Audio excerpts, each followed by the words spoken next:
morning, good morning, good morning. We get in here and look at this intro.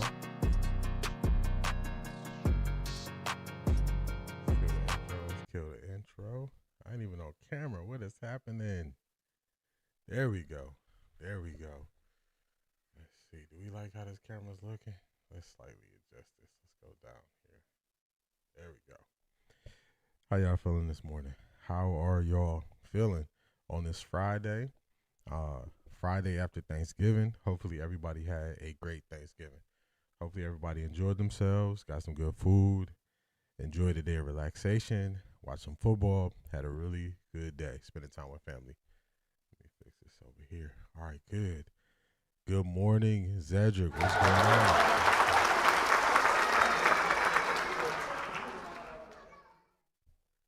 Zedric, I appreciate you for joining the All Access crew. Let me clap it up again for you. Got some big things in the work. Really going to be putting a different level of effort towards the Patreon. Just dropping stats over there. Get into videos. I go Monday, Wednesday, Friday. So like sometimes on Tuesdays, it's a good video that I want to react to. That reaction will be on Patreon. So definitely going to be pushing additional content to Patreon. So I appreciate you for signing up on Patreon, Zedric. Beast, what's going on?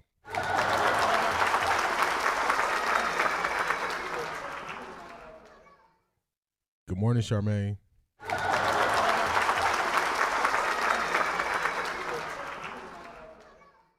Good morning, Latanya.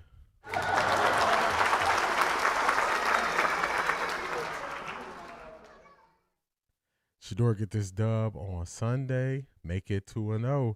We gonna talk about it. We are gonna talk about it, Beast. We gonna talk about it.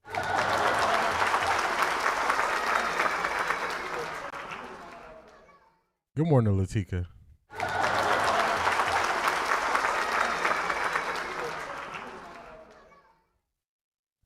Harris from Sports, what's going on?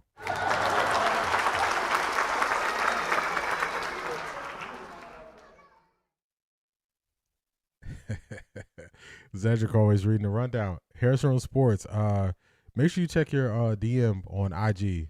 I sent something to you over there. Check it out.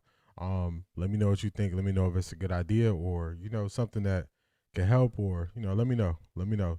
So Harris from Sports, check your IG DM. I shot you something over there. Good morning, Clyde.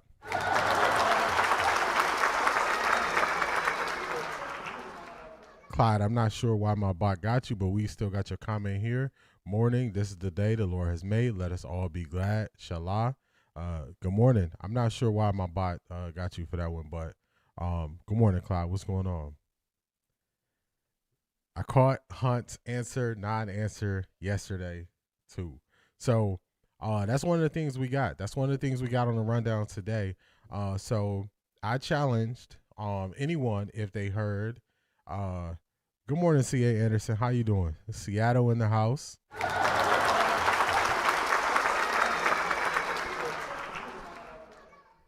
I challenge anyone if they heard of any former players who played for Kevin Stefanski actually speaking on their time with him and how they viewed him as a coach.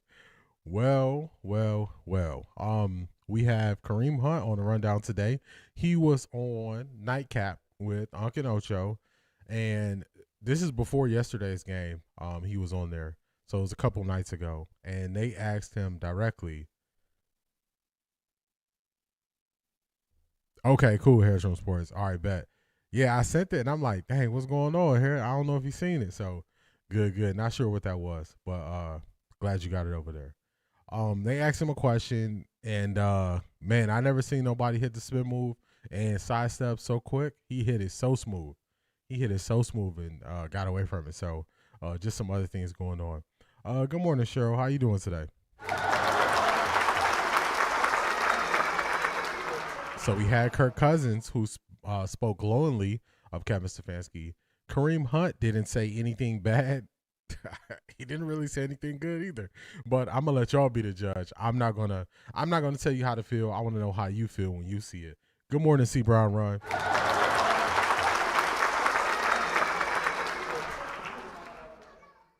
Asante, what's going on?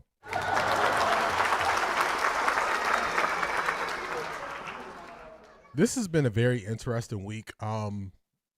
People who hate on Shedeur, they've went to it was only the Raiders, and they want to see him versus a different team.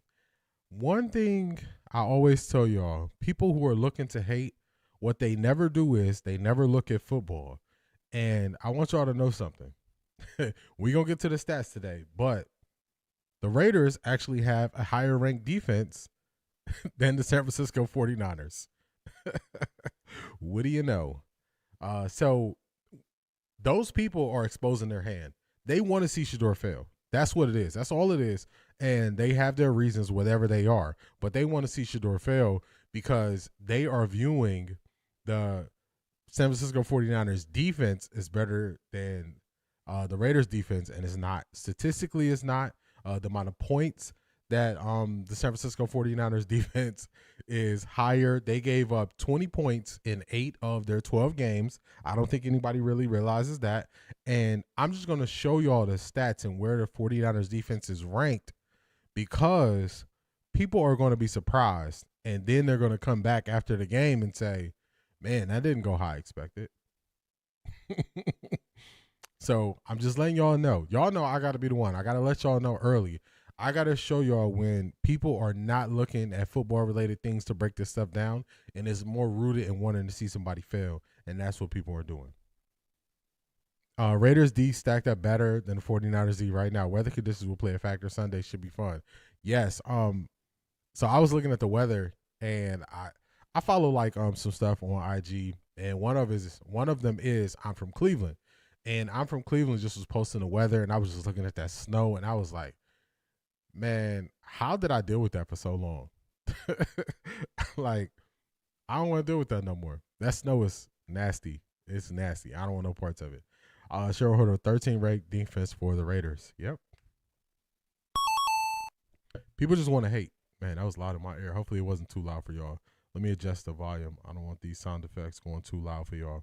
Yeah, people just want to hate. And I'd rather people just come out and say, I don't like Shedeur. Because if you just come out and say you don't like Shedeur, we can get to it. Then we can have a conversation about football.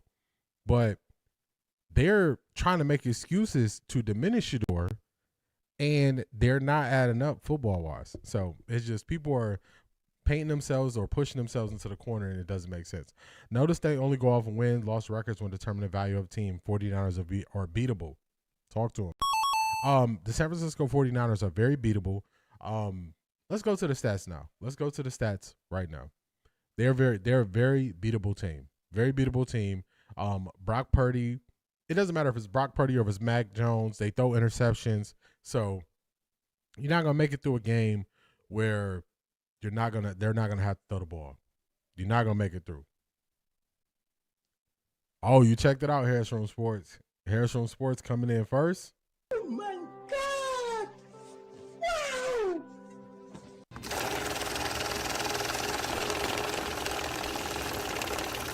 I got money. Shout out to Harris from Sports. Coming through early.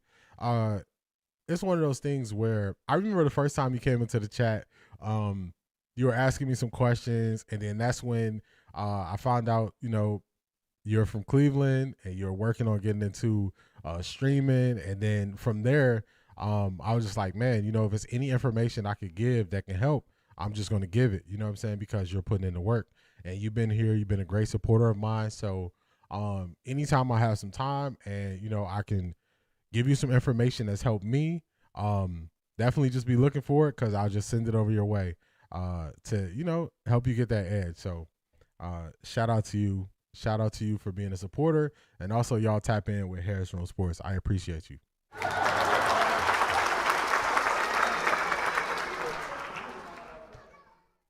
I appreciate you. All right, let's see.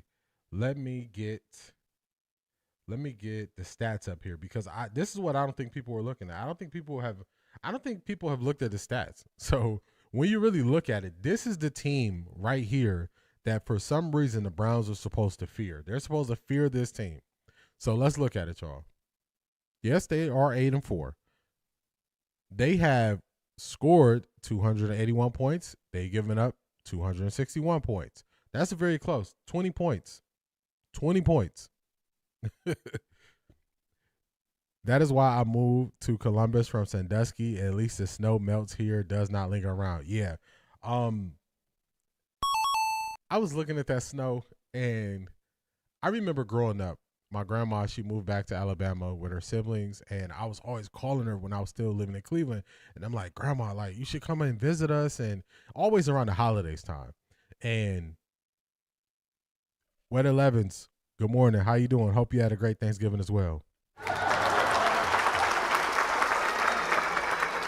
And I would always tell my grandma, like, come back and visit us around the holidays. And my grandma was like, look, it's too cold there. My bones are not ready. I don't want to deal with that. She was like, look, I'll come in the summer, but I don't want to deal with the winter in Cleveland anymore.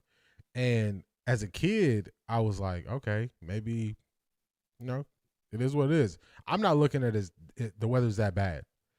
At the big age I'm at now, I'm looking at the weather and I'm like, I've never understood my grandma more than I do right now when she didn't want to come. She didn't want to leave Alabama weather and come into the snow. So I totally get it. So everybody be safe out there with that weather going crazy. Yesterday, I think it was Dallas and Cincinnati. Let me start over. I'm moving too fast, Clyde. Yesterday, I think it was Dallas or Cincinnati that threw a similar screen pass as did Shedeur to Dylan. The play resulted in a 10-yard gain. The Browns have some well-timed called screenplays. Well-timed. They time them up really well when they call their screenplays. And you saw that Shedeur, he timed it perfect. He held the safety. He threw it to Dylan Sampson. He scored a touchdown. Dylan Gabriel had an opportunity to run that same play. He threw it over Corley's head. It was also well-timed. So when you look at these other teams in these plays where people just want to use it to diminish Shedeur. But look at Dylan Gabriel. He threw it 10 foot over the guy's head into the bleachers, basically. So it's just a way to diminish. It's a way to diminish Shedeur. That's what they want to do. That's their intentions. So for me, I'm happy that people do that because then I can just put you in the box as a hater. I know that most arguments you're not coming into them honestly. Yeah, they're talking about a winter mix here in Arkansas on Monday. Yeah, man. Stay safe out there. Stay safe out there, especially you got to get on the road. Stay safe out there. It is something else. The weather is something else. I'm looking at this. Y'all know I'm down here at the North Carolina, South Carolina border. The border's real close. So I'm looking at the weather, and it's in the 50s. And I'm like, I need to get down to Florida so I can get to the 80s. I'm trying to, and the 50s is not really much. I'm just at that point in my life where I enjoy the heat more. So that's where I'm at. Do you think Dylan Gabriel gonna ever get back in the game? Not this year. Nothing to see. Nothing to see here. Everybody knows what it is. I think it's people being dishonest when they say that. They're being dishonest. Wet 11s, I appreciate you. Wet 11s. After the stream on Wednesday, I was laughing because I was thinking about your son eating the vanilla wafers and him eating the Storyman cookies. And I'm like, dang, that would be me all day. So I appreciate you, Wet 11s. Oh my God! Wow!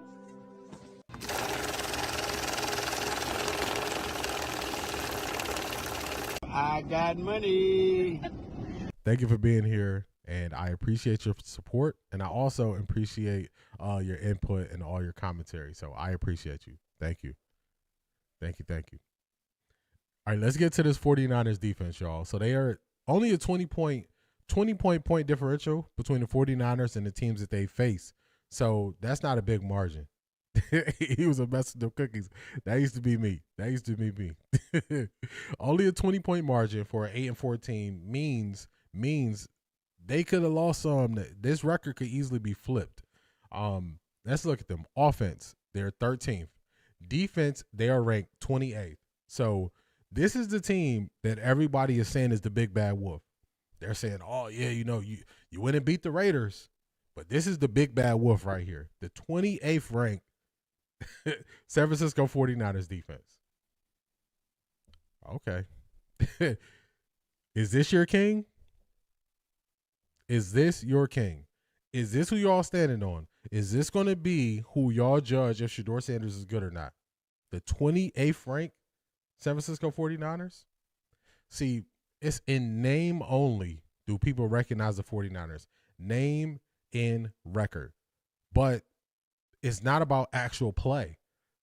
Bosa went out early. Warner went out early. Their secondary is not like that. They don't get a lot of pressure on the quarterback. They don't get a lot of sacks. They run a cover 1, cover 3 scheme where they try to disguise it. The good thing for Shedeur is that's the type of schemes he's been seeing every single week. Every single week. My bad, Weather Lemons. I don't know why my bot got you right there. Yeah, that wasn't a link. So my bad. I'm still gonna get to your comment though. So when people try to say that the San Francisco 49ers or this defense that they're putting their faith in, they're going to be disappointed this weekend. And what is going to happen is they're going to get, after the game, then they're going to recognize and realize the defense wasn't that good. And also, back to the point I was just making, Shedeur Sanders has been seeing cover 1 and cover 3. That's what Baltimore was doing a lot of, cover 3 and disguising it. That's what the Raiders tried to do. They tried to implement some cover 0, cover 1, and some cover 3 with the fake a blitz and drop out his zone behind it. That's all he's been seeing. So this is another team that does the exact same thing. This is another team that does the exact same thing that Shedeur's been seeing. So he's just fine-tuning his ability to break it down in real time. So I don't think this is going to go the way that people expect it to go. The haters, they still going to be hating. And then y'all know Tennessee is after that. So they're just going to get ready to do the quality of opponent thing when Shedeur is playing. That's what they're going to try to use when they get on this 3-game win streak. But we're not going to fall for it. We ain't falling for it. Not over here. Also, let me show you all the Cleveland Browns because it's two sides to this game, and the way that people try to match it up with the quarterbacks, I think that's a poor way to look at this. You look at the defense versus the other team's offense, and you look at your offense versus the other team's defense. So we know they don't have the best defense. They have an average offense. So let's look at the Browns. Also, this is all PFF, by the way, y'all. This is all PFF. So the Browns have, let me make sure I don't go too far. The Browns have the 32nd ranked offense. So it's our 32nd ranked offense versus their 28th ranked defense. But what's the outlier in all of these that we've seen? The outlier is the Cleveland Browns' second-ranked defense going against a middle-of-the-pack offense that only has Christian McCaffrey. I was going through. I was looking at their stats. If it's not Christian McCaffrey, they're not getting that much production. Kittle only has, I think Kittle missed 1, maybe 2 games. Kittle only has like 329 yards on the year. The next best receiver has about 400-something yards. It's not these explosive playmakers that everybody believes. It's just the San Francisco 49ers name. They're going to be shocked when this game is played out. They're going to be really shocked because this is not prepping to be the game that people want it to be if they were looking. Good morning, Ms. Brown.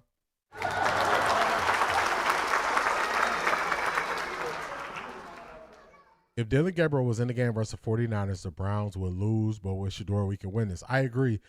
He doesn't take a lot of attempts downfield, and that's what's gonna put a lid on top of the defense. Don't Raiders have a better defense? Yeah, the Raiders do. Jimmy Haslam has made the call. Kevin better get down, or he is going to have to lay down. Yeah, it's out of your hands now. What's that meme that used to be like? This is above me now. That's how it is with Kevin Stefanski. It's above me now. C.A. Anderson, yes, that's pretty low. That's a low-ranked defense. And the way people speak about it, you would think their defense was way better. I love the energy around the team. They believe they can win. Even in Cleveland, sorry media believe they're going to win. Yep. Once you start looking at it and paying attention, you realize it's there. That's why it is imperative they win a big one against the Bears or Pittsburgh. Then they will shut up. Oh, I totally agree with that, Will 11s. Then they will have to start looking at the football reasons and say, what did we miss? I can't wait till we get to the football. Receivers been dealing with injuries all year. For the San Francisco 49ers, yes, that is very true. That is very true. Very true. Shedeur is going to get better and better. Remember, they buried Shedeur on the depth chart, and he still came on top. That's facts, Asante. That is facts. That is facts. Good morning, Ms. Brown. Good morning, Ms. Brown. All good. All good, Asante. We're going to work through it. We're going to work through it. No worries. So that's the Cleveland media that's pointing this out. And they're not doing the work. They're just blitz more. That was even odd. That's an example of a video that I'll probably do on Patreon moving forward. So Jay Crawford on Monday's UCSS show said, why didn't they blitz him more? Almost as if he wanted to see Shedeur fail. He wanted to see him fail. Like, why didn't they blitz him more? Why didn't they do this? It's like, are you rooting for the other team to do well, or are you rooting for the Browns to do well? Because they tried to hide behind, I'm a Browns fan. I'm not just a Shedeur fan. But now that Shedeur's the quarterback, you're saying, why didn't another team blitz him more? Jay. Stop it. Get some help. You need some help. You need some help, Jay. It's not making sense. Scott May is from Sandusky, Ohio. In 1976, he led Indiana to an undefeated season in the NCAA championship. His son played for North Carolina. I remember his son. His son was on the national championship team as well. What was his son name? Was his son named Sean? Was it Sean May? I could be wrong, Clyde, but I remember his son. I remember his son. All right, let's keep this thing moving forward, along. Let's keep it moving forward. Now, people are going to be surprised when we look at the defense, but y'all know we got to look at it. We are not leaving any stones unturned. Yeah, then Dustin and Tucker asked the same thing later in the week. Sad, yep. So, are they rooting for the Browns? In what world are you rooting for the team that's going against the team you're rooting for to do better? In what world, y'all? In what world? When Dylan Gabriel was playing, did they ever ask why other teams didn't do X, Y, Z to attack Dylan Gabriel? Did they ever ask that question? Jay didn't ask that question. Dustin didn't ask that question. Every week when Ross Tucker was on there, he never said that. But now that Shedeur is playing, why is the question? Why didn't they blitz Shedeur more? Come on, man. It's crazy. It is crazy. Cheryl Herder, Drake May. Yeah, I know. Clyde, is that Drake May's father? Is that Drake May's father? That's the psychosis they go through, confusion. Support the Browns, but wish Shedeur play bad. Very, very, very, very good point, Asante. Very good point. The darkness is coming to the light. Everything is coming to the light. Everything is coming to the light. When I'm here, I feel like we are family just talking in the living room. That's the feeling. That's the vibes we want to get. This is a conversation. You know, you go a lot of places and nobody's speaking to you. They're not recognizing you. Here, the whole format is to recognize everybody here and make sure their voice is heard. Keith, good morning.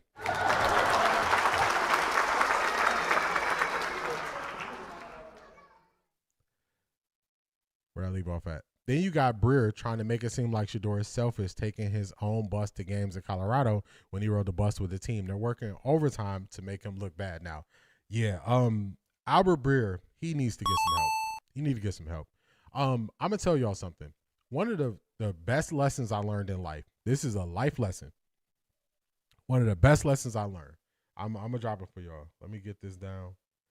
One of the best lessons I learned is when you make a mistake, identify the mistake, correct it, and move forward. Don't keep doubling down on a bad decision. The longer you double down on a bad decision, the worse you look in the end. The worse you look in the end. So Albert Breer could easily just move off of it. Instead, he got to keep doubling down and keep finding reasons why. First, it wasn't Shedeur. Shedeur wasn't ready. Now, Albert Breer is saying maybe you should get a look at Shedeur because he was never using his own analysis. He was being a microphone for people inside of the Cleveland Browns organization. That's what it was. Good morning, Detroit Gemini. Good morning. He played for UNC. Yeah, sure. Drake May, he was the quarterback from UNC. They are not a blitzing team. Detroit Gemini talked to him. It's something else I said to y'all. I said, a tiger can't change his stripes. When I grew up, I heard analogies from the older people that I was around, and it was their way of helping you understand something. They're bringing color so you can understand it. So I find myself now, when I'm really trying to explain something, a lot of times I'll give an analogy, and I can't even control it at this point. But Detroit Gemini is right. They're not a blitzing team. A tiger can't change his stripes. They are who they are. That's what that means. So y'all will hear me say that. Y'all will hear me say a tiger can't change his stripes. You don't go from a team that can't run the ball just doesn't automatically start running the ball. A team that feels more comfortable in shotgun just does not become an under center team. That's not how it works. And people just got to realize that. They have to realize that. Did anyone notice that 5 rookies broke an NFL record? The Browns rookie scored 40-plus scrimmage yards in the same game. Oh, yeah. I noticed that, LaTanya. I noticed that. Before the season, I was down on Andrew Berry. Before the season, I was down on Andrew Berry. I was real down on him. And this rookie class, after 4 weeks, I was like, still get rid of him. But I think Andrew Berry in this rookie class and how they're performing is more of an indictment on Kevin Stefanski. And Andrew Berry might end up keeping his job, but Kevin Stefanski has to go. He has to go. He has to go. Where we at? They didn't ask why the Ravens didn't blitz Dylan, but they blitzed Shedeur. In the exact same game, Detroit Gemini. The exact same game. The same game. They didn't ask. Half to half. They didn't ask. So the Raiders easily handled the Patriots 20-10 in September. Data. When Shedeur has time, his receivers receive the ball. Data. Clyde. That's exactly it. That's it. Raiders defense is ranked higher right now. Yes, they are, Beast. Yes, they are. Did you guys hear Russ Tucker talking nice about Shedeur? He finally got his interview. He completely changed what he was saying after the Raiders game because he actually called the Raiders game live. So he changed his stance. He did that heel turn. He said, "Oh, let me get on the right side of this. They think Shedeur was blitzed because he couldn't handle it. They think Dylan can. Insane. Sean May, you're correct. That's how I thought it was. He was like power forward / center. I don't think the Ravens blitz anymore after Cleveland. They didn't bring the blitz energy while the Bengals was whipping their hiney. That's exactly it. Last night, where was the blitz at? Yeah, Clyde, I think Cheryl was thinking of Drake May. She was thinking of Drake May, who played quarterback at UNC a couple years ago. My stomach turns. Let me slow down. My stomach turns on Russ Tucker. I agree with that, C.A. Anderson. When he just went out there and volunteered the information that his dad put out a $10,000 hit on Coach Prime to take him out when they were playing, from there, I already was looking at him kind of iffy, but now I'm really looking at him like, I can't rock with you, man. Because even if your granddad did feel that way, the smarter thing to do would be to just keep that to yourself, not throw it out there and laugh and joke about it. So it's just crazy. When they talk about Bountygate and they talk about the New Orleans Saints, everybody said, "Oh man, they were trying to take players out." Then Ross Tucker says that he just right back calling the game the next week. So just a crazy thing. I can't get with Ross Tucker. Can't get with him. Why do you think they're pushing this Dylan could get another shot this year narrative? Because they are playing both sides of it, Zedric. They're playing both sides of it.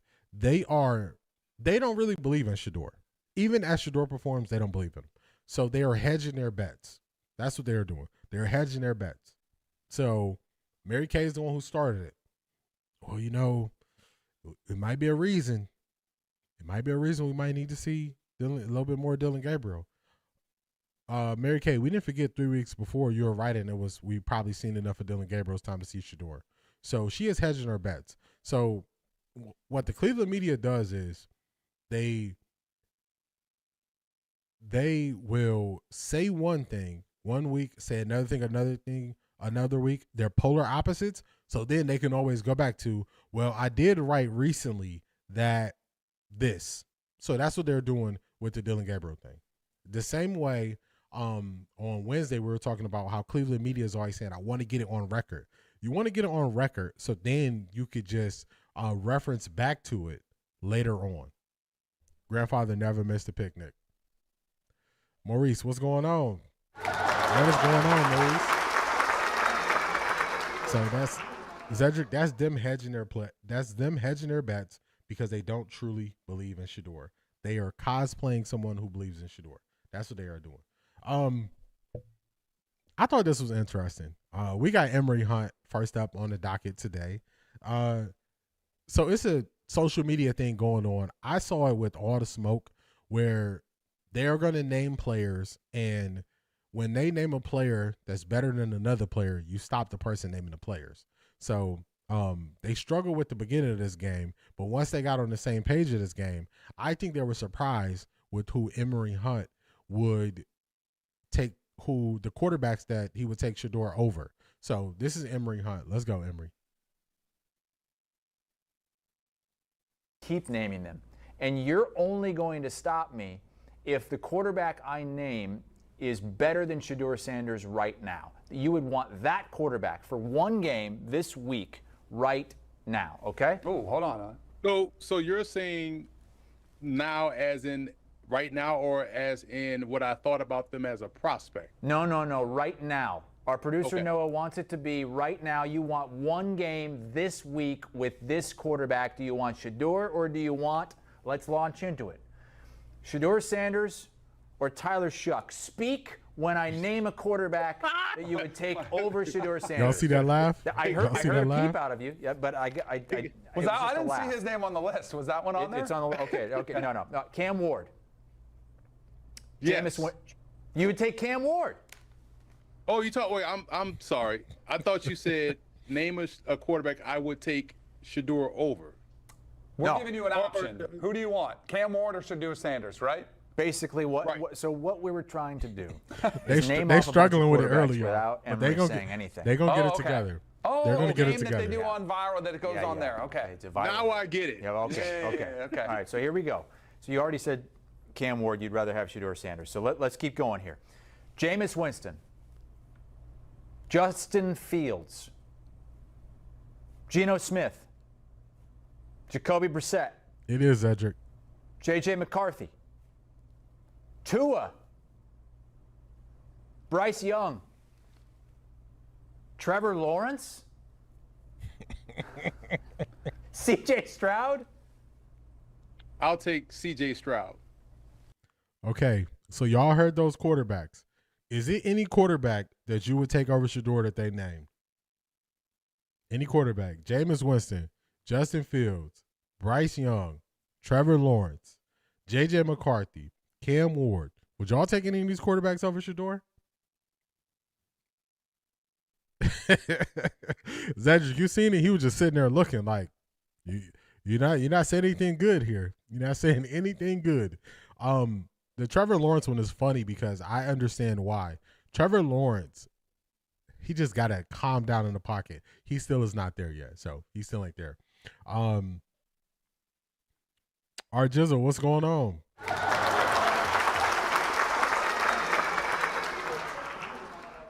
The rookies accounted for all the points. Yes, they did. The rookies are showing up now. They want Shedeur to be nervous. Stefanski hopes that will make him mess up. It ain't going to happen. The team is behind Shedeur. Grant Delpit says they are down with all that come with him. There you go. They riding with him. They're riding with Shedeur. They love the attention. Nobody was ever talking about the Browns. That is true. I hope other people say this because that will show you if they're being honest or not. But I'm one of the people that I understand it's a Shedeur stimulus package. I was here last year, and I didn't have this level of following when I was covering the Browns. So I could be honest with y'all about that. I don't know if everybody else will, but I will. A few years ago, Cleveland and Deshaun Watson defeated San Francisco. That was the same year San Fran made it to the NFC Championship game, I think. It wasn't Deshaun Watson. It was P.J. Walker, and that was in 2023. That was when Kevin Stefanski won his second Coach of the Year. It was a muddy, rainy game in Cleveland. Christian McCaffrey got hurt. They had to go to their backup running back. Brock Purdy had problems handling the football, and the Browns defense pulled through. They missed a kick to win the game. So, good game. It was a good game. Is that funny acting, Danny? That is. Emery's face. Nobody would take the quarterbacks they name. What's going on, Tessa? Cheryl said no. He's as good or better. Maurice says he could replace a lot of those guys. C.A. Anderson, nope. She wouldn't take those quarterbacks over Shedeur. Zedric wouldn't take those quarterbacks over Shedeur. Latanya would not take those quarterbacks over Shedeur. And Beast would not take those quarterbacks over Shedeur. So now this is the next question. When Shedeur said he knows he can play better than some of the quarterbacks who are playing now in the league, was that an accurate statement?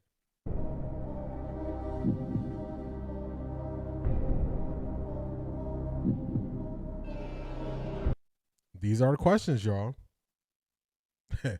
If we can go through and we can name 7 quarterbacks who are starting this week, and we wouldn't take them over Shedeur, wouldn't that mean what Shedeur said was true?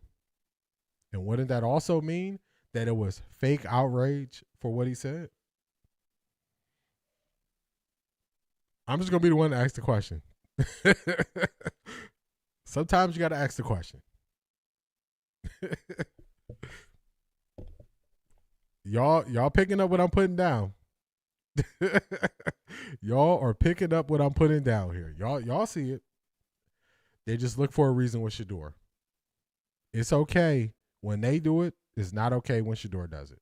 That's all it is. That's what it's coming down to. The weather will play a big factor in the game also. I agree with that as well.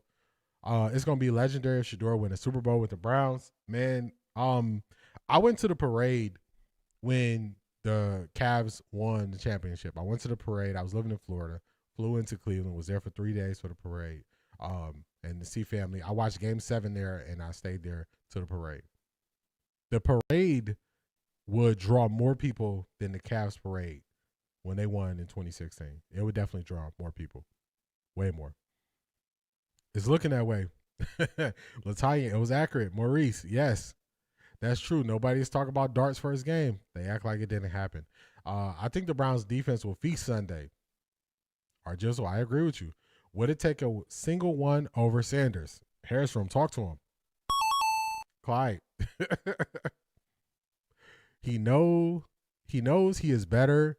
It's not an overstretch. There you go. C.A. Anderson. Yeah, the parade for the Cavs was crazy. It was crazy. You can tell Cleveland. You can tell we don't win championships that often in Cleveland because just they didn't have enough barricades and just all that stuff. I got pictures, people climbing up on buildings. It was something else. It was something else. I was an intern at City Hall during that summer and got to be on top of the building during the parade. Facts. There you go. People was climbing up the parking garage. It was crazy. Everybody wanted to be there. Everybody wanted to be a part of it.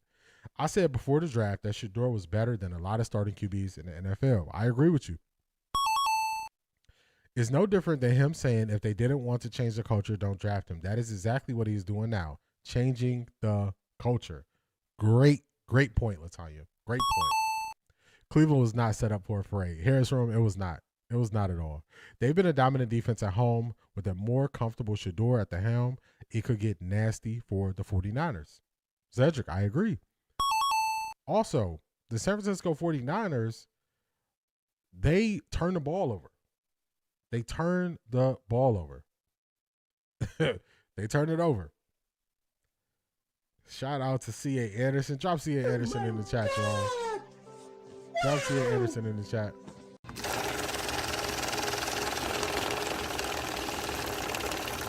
I got money. Cia Anderson says, kudos to you for reading past my mistakes. I always try to understand. So I know some people, when they read something, they just go straight for what it is, but I do things for understanding.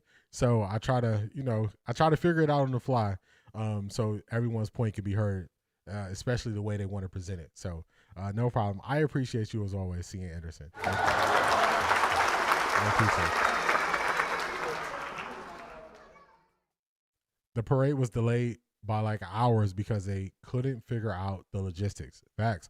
I had a flight out that same day, so I thought the parade, if my dates is off, it's been 9 years, I'm sorry. I thought the parade was going to be on Tuesday.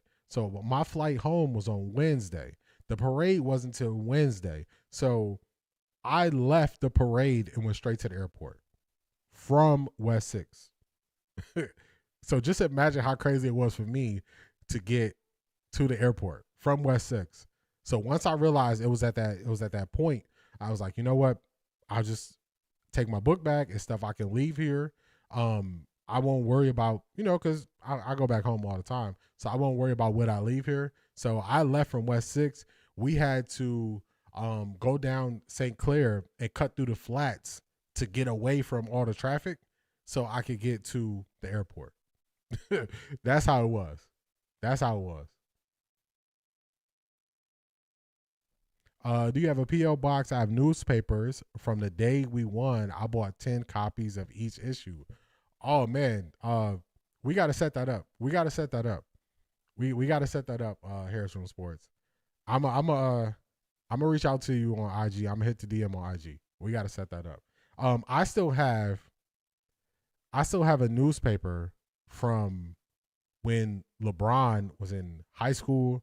Because, back in the day, that's what you had. You got newspapers. So I still got a newspaper from when LeBron was in high school when he was coming out. I remember I did a essay on LeBron and his impact on sports at the time, way back in the day. So we definitely got to link up Harris Room Sports because I got some stuff. I got some stuff in the attic that I keep. I got some stuff up there that I keep for sure. Shedeur can make the throws a lot of QBs can't make. I agree with that. And also, Shedeur, he throws a catchable ball. Are y'all noticing it's not all these drops? It's not the same level as drops. Are y'all noticing that? I can't believe they're ruling against their own team, rooting against their own team. Yes, they are, Ms. Brown. It makes no sense. No sense at all. Got the Harris. No, and I like my OSU, not Fielder Stroud. Charmaine, there you go. I was very high on CJ Stroud. What they've done for the Houston Texans and switching up the offensive line, going to some rookies, it's very hard to do that when you got a quarterback you believe in. So they're doing some stuff I don't like. C. Brown run. We didn't know how to act. We did not know how to act when we were at that parade. We not used to this. We not used to new things. Selbo Fudd, what's going on? The Browns will gobble up these next games and win out. It's there. I'm back. I warmed up my plate. Welcome back. I think Shedeur can win out. I think he can too. I think the biggest test, everybody says Buffalo, but I think the big test is going to be the Bears because of Ben Johnson and his creative nature on offense. I think Buffalo can be had. I work next to the Plain Dealer. Man, it's crazy. They don't even call it the Plain Dealer anymore, do they? Do they still call it the Plain Dealer, or did they change the name?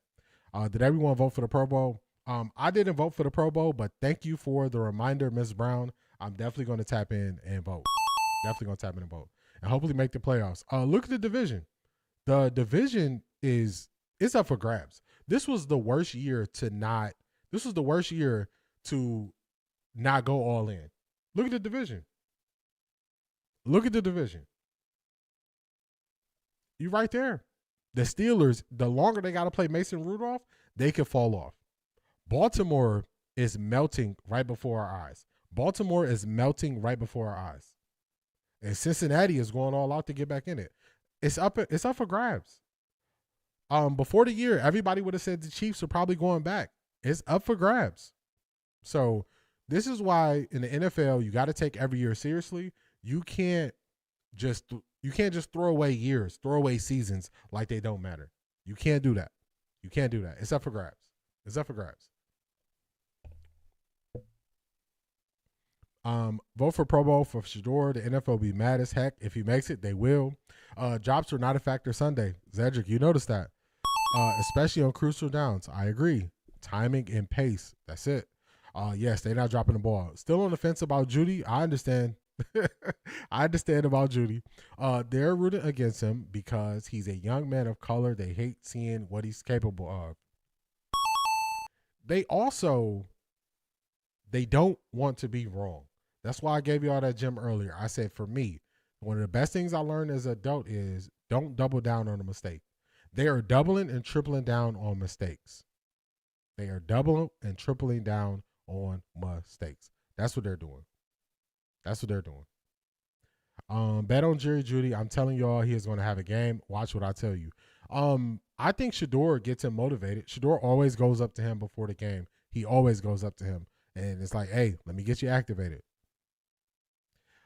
They should have got him in after the Patriots game, but Kevin Stefanski ego was egoing. Yes, it was. Remember on the Cleveland radio, they were trying to say Kevin Stefanski didn't have an ego? Crazy. I love to see Nick Wright. Yeah, Nick Wright, he's just on the wrong side. He on the wrong side. Nick Wright is good when it comes to like looking at salary cap stuff and the stat things. He's better at speaking on the NBA.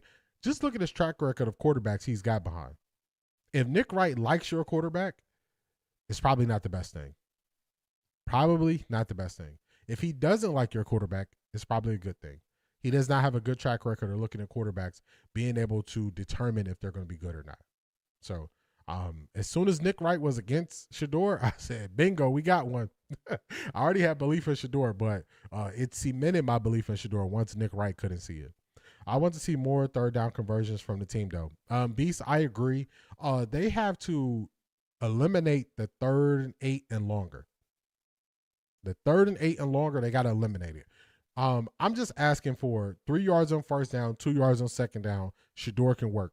He can work. 3rd and 5, he can work that all day. All day he can work that. Thinking to open a bar called the 5th round. Sell more fun. Let me know. I'll come through. Let me know. If you know anything about Shedeur, he was studying teams before he even got to play. His father has been teaching him defense since he was a kid. That's it. On Wednesday, I was saying one of the things I noticed is these people just don't know Shedeur. They don't know Shedeur. Oh, you're talking. Okay, got you, Tessa. So you love to see Nick Wright after a Chiefs loss. Got you. Yeah, he be going through it. It's gonna be a long year because the Chiefs are not winning those close games. They just can't pull them out. They don't have a pass rush. The Cowboys were attacking their cornerbacks, especially McDuffie, which usually teams don't do. So they just don't have the mojo this year. 4th quarter Pat's game, he could have got some reps and jitters out. I agree. That would have been a good opportunity. Shedeur elevates his teammates. I don't think it's a trait that is overlooked. I think that's one of his strengths and humility that keeps me a fan. Yes. A lot of players are saying this. A lot of people in the media are saying this. He gives the team hope. He gives them hope. We're going to get to Michael Irvin later. Michael Irvin is going to speak on the hope that Shedeur gives the team. So I think that is a major factor when guys are going out there. The season isn't going how you want, and somebody is giving you that belief. They're so predictable. Run, pass. More mixture would be great. I agree. Biggest critiques from the game plan. Stop rolling out Shedeur to the left. Stop rolling Shedeur out to the left. They got to. Broncos country, let's ride. Broncos country, let's ride. Good morning, Shanithia.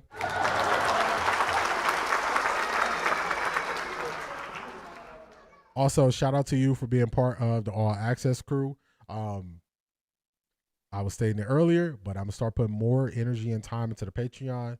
I'm even going to do shorter breakdowns on things I see on days where I'm not streaming on YouTube.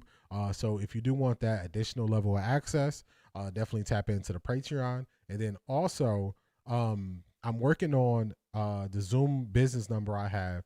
So the Zoom business number, if you're on the all access level of Patreon, you can call and leave a voicemail now that could be played during the stream on Mondays. So your live reaction or real reaction to the game, you can leave a 30 to 45 second voicemail. Try to keep it as clean as you can, and then we can play that on Mondays during Monday's stream. So shout out to Shanithia, and also shout out to Zedric being part of the All Access crew. I appreciate y'all.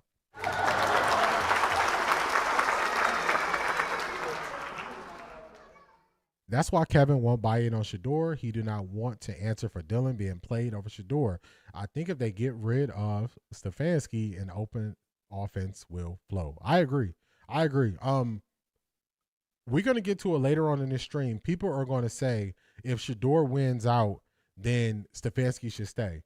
I totally disagree with that because it's one question. I told y'all the one question is one question that Stefanski won't have an answer to. The question at the end of the year, when Jimmy Haslam, when they have their end of year meeting, he's going to say, what did we see in Dylan Gabriel that made us believe in him?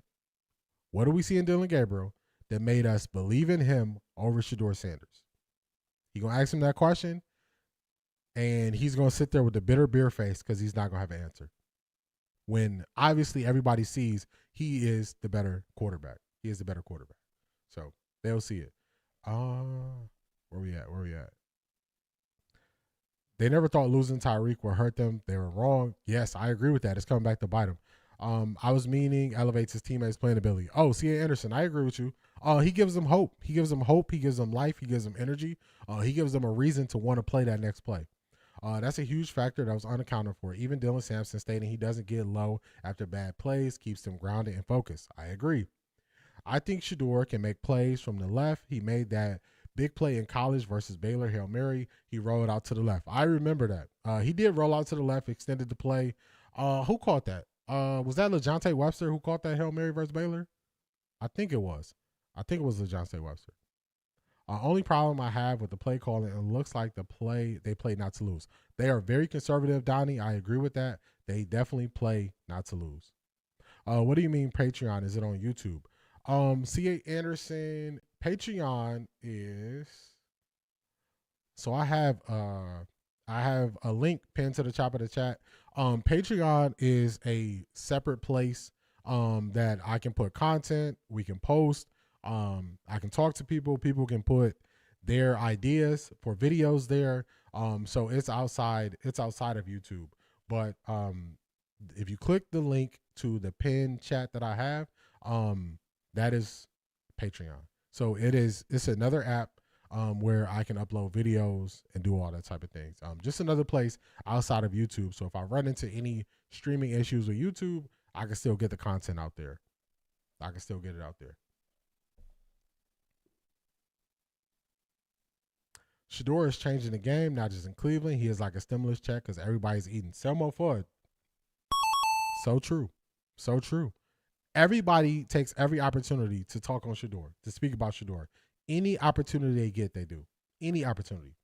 Everybody eating off the Sanders name. When Shedeur going against Cam Ward, it's going to feed families. Oh, my goodness. Beast, you are not lying right there.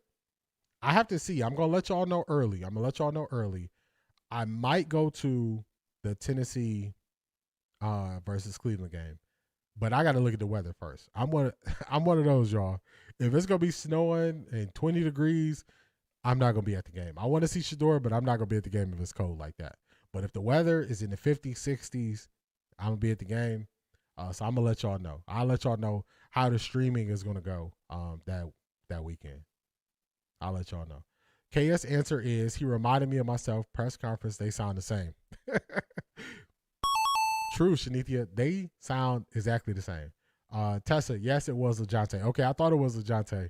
It was off the top of my head. I wanted to make sure it was the right person. This is the worst scheme offense in the league. I agree. No creativity. No creativity at all. You about to lose your job. You about to lose your job. Everybody welcome in Marie. Marie, what's going on? What is going on?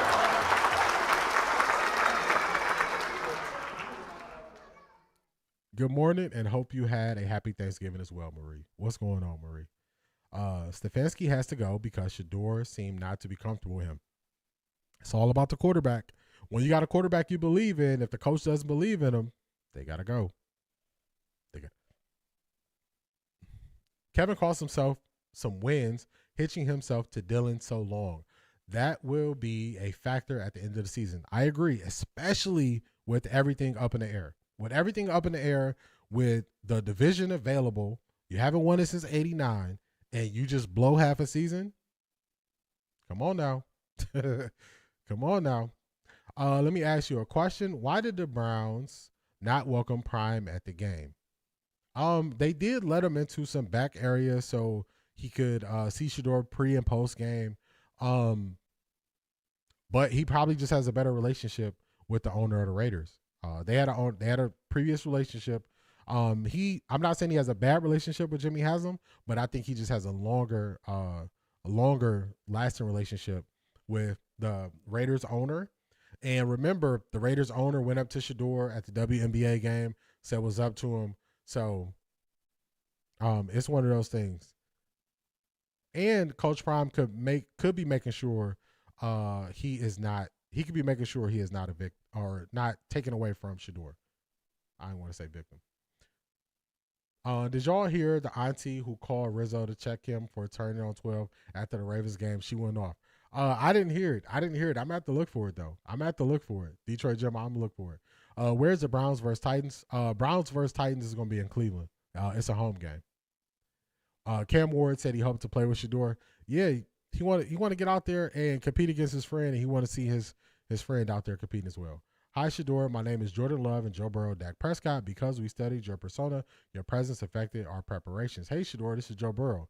I did it to the Ravens. Yes, he did. Coming off an injury. Looked very good. I don't think Tommy is all in on Nephew. I'm glad Nephew has vision. This is what I believe. This offensive staff as a collective is not good enough to keep. As a collective, they're just not good enough to keep. They're not good enough to keep. As a collective, the staff has to go. Tool Man, what's going on? What's going on, Tool Man?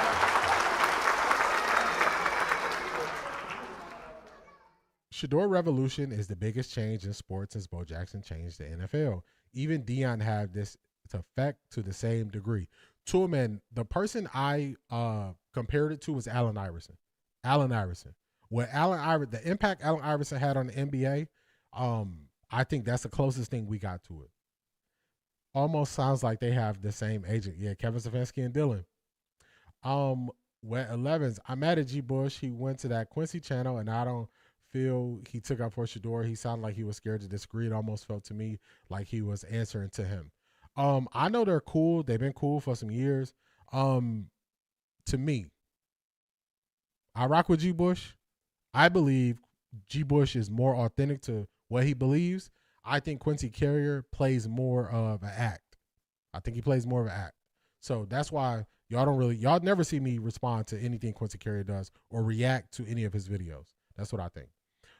Those weather games is crazy in Cleveland. I'm snowed in. The game should go in the Browns' favor. Selmo Fudd, I agree. Yeah, I'm telling you, when they play the Titans, there's some snow and all that stuff going on. I'm not going to be out there. The game between Shedeur and Cam Ward is going to be legendary. Don't want to lose from each other. And after the game, we all know who's supposed to win 1 and 2. I agree with that, Donnie King. I just saw a clip Shedeur going out of the tunnel in Vegas. He waited for Njoku and Myles Garrett before he hit the field. He dapped them up, and he went out with them. I know they got his back. Marie, I saw that too. I think I saw it yesterday. I might have saw it on IG, but I saw that clip as well. They believe in him. Yes, LeJounte, and when Shedeur runs to the left, he contorts his body. He does a great job of flipping his hips to throw the ball when he's going to his opposite side. He's been making it a point to state how welcome Mark Davis was. I think that's telling. Zedric, you caught that? Brady was definitely the reason Shedeur is not in Las Vegas. And Vegas is crumbling, y'all. I want to say Vegas has already fired the special teams coordinator. They fired the offensive coordinator. I can't remember too much to think about. They might have fired the defensive coordinator. They crumbling over there in Vegas. Crumbling.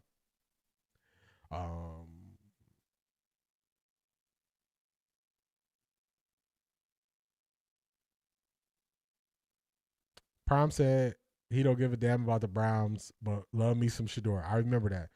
Tommy is leaving for a head coach. Everybody's saying that Tommy Reese is going to have the opportunity.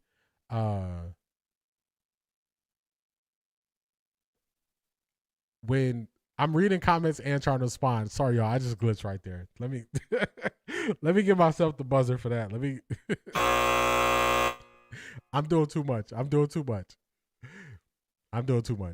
Everybody is saying Tommy Reese is going to have the opportunity to be in line for a college head coaching job, and I can see him going for it. My bad, glitched out. When you say act, what do you mean? Speaking of Quincy Carrier, when I say, because I don't believe he believes all the things he says, and I think he puts out things that he thinks will get a reaction. For instance, he put out a post on X showing what high caliber quarterbacks did in their 5 starts. And he was using that to defend Dylan Gabriel's first 5 games.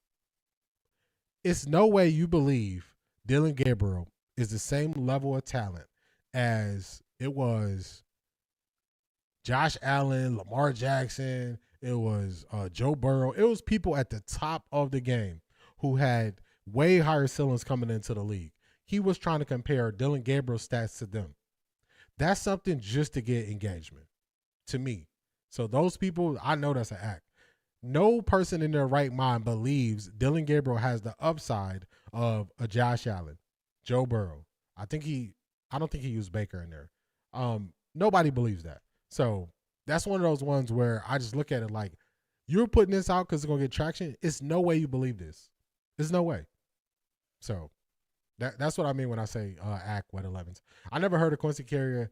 He putting out propaganda. So this what I want y'all. This what I want y'all to do. If you want to know who is in alignment with each other, look at what they say. They will say very similar things with 3 words changed. So you might hear Tony Grossi, Mary Kay, Rizzo, and a Quincy Carrier all say the same thing. When I hear that, I know none of them believe it. They're being a microphone and saying it for somebody else. So that's I'll put them in that bucket. Pete gone at the end of the year too. Too much transition below him for him to stay. Yeah, it's looking bad out there for Pete Carroll. Skip called Tom Brady two-face Tom. Yeah, he did. I remember that with 11s. Definitely more aligned to the Browns' take. That was a Cleveland insider move. It was. Who do you think Shedeur have the upside of? I think Shedeur has the upside of Joe Burrow with the right talent. I hear a lot of people say Geno Smith. I just don't see Geno Smith because Geno Smith looked like a fish out of water when he first got the opportunity. He also didn't have the best situation with his teammates when he was on the Jets. So I don't see the G Bush thing. The Geno Smith thing. Everybody says that, but I think that's putting a lower ceiling on what Shedeur could be. That's what I think. If Skip said that about Brady, I can believe it because Skip had always been a Brady supporter and defender. Skip blew up his own show to defend Tom Brady. They had the top sports show. He blew up that show. To defend Tom Brady. He blew up the show. So just like Marie says, if he's switching up on Tom Brady, he really mean it. What's your history in Cleveland? Are you a former Clevelander? Selma Foot, I am. Grew up on the east side. Of Cleveland. In the John Hay area. My parents graduated from John Hay. So I grew up on the east side. Then lived out in Warrensville. The last place I lived before I moved when I was in my 30s or around 30, I lived in Lakewood. But my family is still there. My family is still in Cleveland. Majority of my family is still in Cleveland. Maurice Mason parroting each other. That's a fact. They are. If Shedeur wins the rest of the season and ends 9-8, the rest of the teams beat up on each other and don't get 9 win. Mathematics says this division is still up for grabs. Long shot, it's there. Tool man, I agree. That's why you just can't throw a season away. Quincy Carrier is a Browns fan first. I mean, that would be one way to put it. I'm a Browns fan first too, but some things they are what they are. I'm a Browns fan first, but does that mean I believe Kevin Stefanski could do no wrong or the Browns as an organization could do no wrong? No. C. Brown run. I used to rock with Q, but he changed. Last year, no, 2 seasons ago, I heard everybody say the exact same thing about Deshaun Watson. I heard Mary Kay say it. I heard Tony Grossi say it. I heard some other Browns beat reporters say it. And you know who else said it? Quincy Carrier. They all said the same thing. When I heard them all saying the same thing about Deshaun Watson, I tuned them out. From that point on, I tuned them out. Joe Burrow's flaws is his glass. Joe is injury prone. Two men. I'm not saying he has a similar. I'm not saying he has similar body type or injury history, but I mean his ceiling is he could carry a team that's not the best to the Super Bowl. That's what I mean. Yep, that broke Shannon. Yeah, he blew up his show to defend Tom Brady. D, you right, because on his show, he says Dylan is not a good QB. After the Ravens game, he said both Dylan and Shedeur were terrible, and Cleveland needed a new quarterback. There you go. There you go. Quincy is a pure Shedeur hater, period. I don't like him at all. If you are defending Dylan Gabriel after he played 5 games in the NFL, that shows me either you really don't like Shedeur or you don't know what you're talking about when you speak on football. I would have went to John Hay if my parents didn't move up to Cleveland Heights. Yeah, both my parents went and graduated from John Hay. Both of them did. We actually went to church in Cleveland Heights too. What got me on Quincy was he sounded just like Stefanski after Dylan's first preseason game. Too many excuses. There you go. I'm old. I see Joe Montana, same size, great vision, perfect touch on timing. I got to look more at Joe Montana because I was a 49ers fan. My dad was a 49ers fan. My favorite player growing up was Jerry Rice, so I got to go back and check some of that out. Never was a fan of QC after one show. There you go. I watched it, and it was cringeworthy. There was no way they could recover after that show. If the Browns make the playoffs, I still fire Stefanski. He would probably still get that Coach of the Year award. He would. Selbo Fudd, John Adams for me. Did I hear is John Adams still open, or did I hear they were closing John Adams? Selbo Fudd. I could be off. I could be mixing up the school, but I think I heard they were closing John Adams. I could be wrong though. Could be wrong. All right, let's get this thing going. Great comments from all of y'all. Appreciate y'all and y'all input.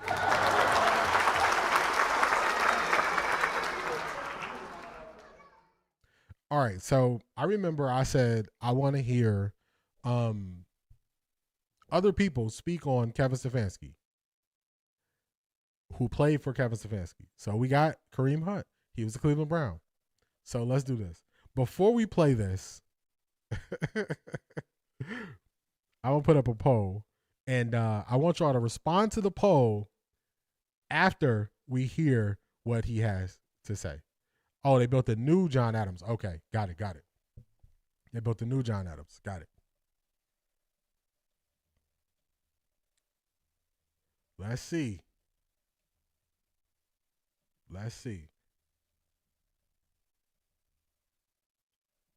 Tommy Reese is talking? All right, let's check out Tommy Reese. We'll get to the poll in a second. It might be over now. All right, we'll add it to the list. That's what we'll do. Tommy Reese gives good insight, so we'll add it to the list. We'll listen to Tommy Reese.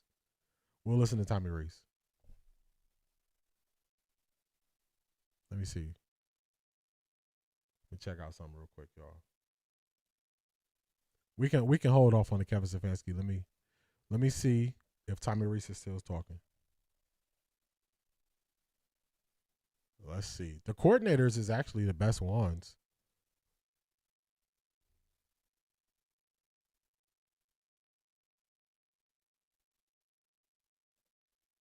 coordinators. Only a few in attendance.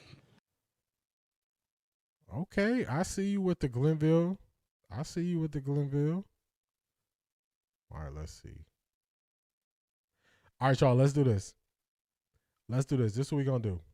I'm going to play Kareem Hunt. We're going to listen to that. Then after that, we're going to get to Tommy Reese. That's what we're going to do. Now, I got a question for y'all. I want y'all to answer this question after we listen to Kareem Hunt. After we listen to it. So I'm going to play Kareem Hunt. Let me take this down. My bad. I'm going to take this down. We're going to hear what Kareem Hunt says. Then I'm going to pose the question to y'all. So let's go. Up too. I'm trying to win too. Mm-hmm. You played under Kevin Stefanski when you were in Cleveland. Obviously, you hear all the criticism about the Shedeur and not getting an opportunity. What type of coach is Stefanski? Give the people, because a lot of people don't really know what he's like, and we haven't really talked to anybody that's ever played under Stefanski. So give us a glimpse of what he's like to play for, what's his coaching style like, kind of what practice is like, what's going on. Honestly, Coach Stefanski, he's a great coach, man. He's definitely a player's coach, man. When he first got there in 2020, man, he changed the game. I'm pretty sure he won Coach of the Year that year. We went to the playoffs. We actually got to see the Chiefs in the playoffs that year. I mean, it's just one of those things that, like, I don't know, like, leadership, man. Like, everybody, is different. Coach Reed and Coach Stefanski, man, everybody respect. Like, he gonna put his foot down. So if Big Red say something to you, man, he. Oh yeah. Yeah, I get what you're saying. He definitely a player's coach. He's fun, but when he says something, he means it. So all jokes aside, he's not gonna sugarcoat anything, man. He's gonna tell you straight up if you like it or not. So like I got a lot of respect for Coach Reed in that way, but like I've been on both sides of it, and sometimes those players need it. Like your best players need it. Like it don't matter who you are. Everybody getting treated the same way. Yeah. Building. If you're a first round, Travis Kelce, Patrick Mahomes, everybody getting held to the same standard. Mm-hmm. When you fumbled that ball, what did Red? So I need y'all. We just played it right there. I've been looking for players who played previously for Kevin Stefanski. I wanted to see how they speak about Kevin Stefanski. So I need y'all to vote. Let me know. Was he supporting Kevin Stefanski? Was he not supporting Kevin Stefanski? Shout out to Charmaine, y'all. Oh my God! Wow!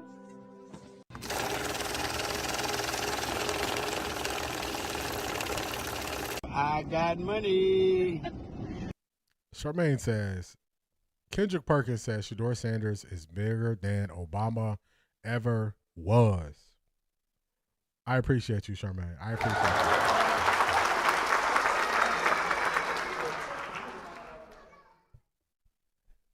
I appreciate you. Beast told me about that. I think it was Wednesday stream, the very beginning of Wednesday stream, and then we pulled it up and we listened to it. Then we threw a poll in there, and Kendrick Perkins said he has more power, or he's the most powerful. Power, usually you get what you want. So I would say he's definitely the most polarizing, and he has the most influence. I think Shedeur's influence and his reach is just like something that is hard for us to compare.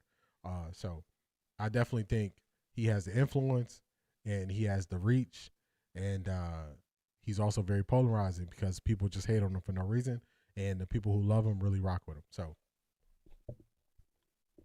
yeah, I would say he's on that Allen Iverson level of influence. That's what I would say. Definitely say that. Shout out to you, Charmaine, always supporting. I appreciate you as always.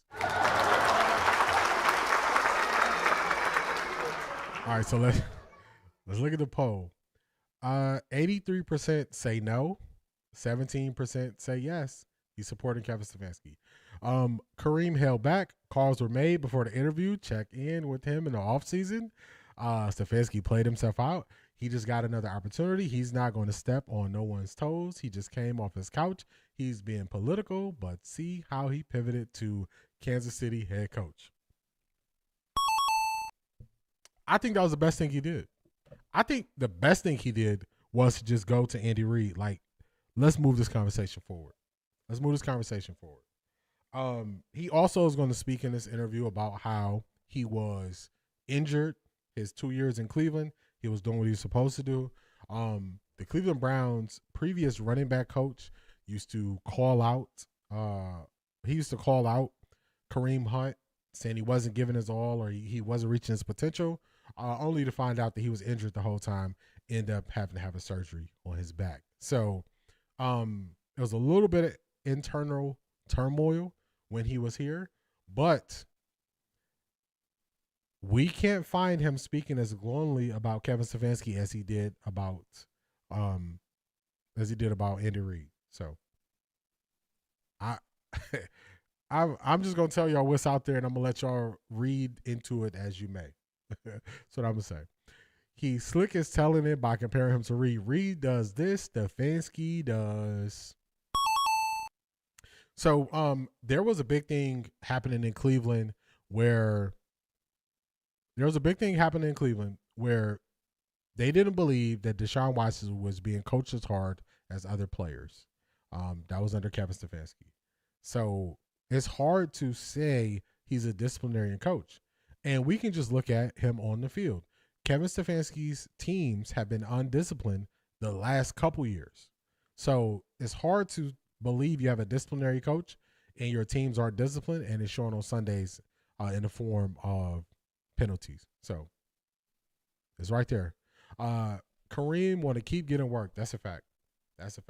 Shedeur is more love, but powerful, no. Yeah, Asante, powerful would mean like you making moves happen. Powerful people get things done. So when it comes to more love, influence, I agree with those. Two things can be true at the same time. He's going to be super nice to Myles Garrett, but that doesn't change the fact that he doesn't want Shedeur as a starting QB. Maurice, there you go. I agree with you. That proves our point. If he's a player's coach, then why will he not even acknowledge Shedeur's name? Also, if you're a player's coach, you're building players up. I always show y'all other coaches so you can see how they interact with their team. If you look at how Kevin Stefanski interacts with the team, it doesn't look like he gives them that extra bit of energy for them to go all the way out. It doesn't seem that way. And you see that, and some of his decisions could be the reason why.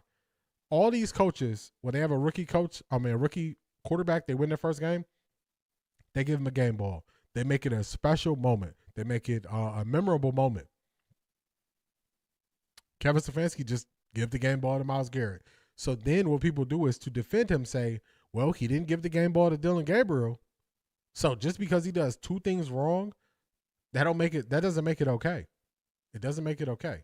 So I just want to be upfront with y'all. I didn't see anybody defending Stefanski.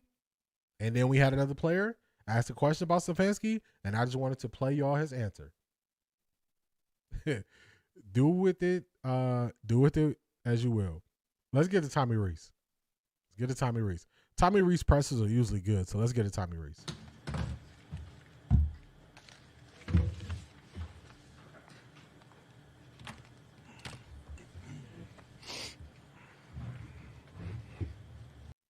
Geno is not accurate. Yeah, when everybody says Shedeur's ceiling is Geno, I don't see it.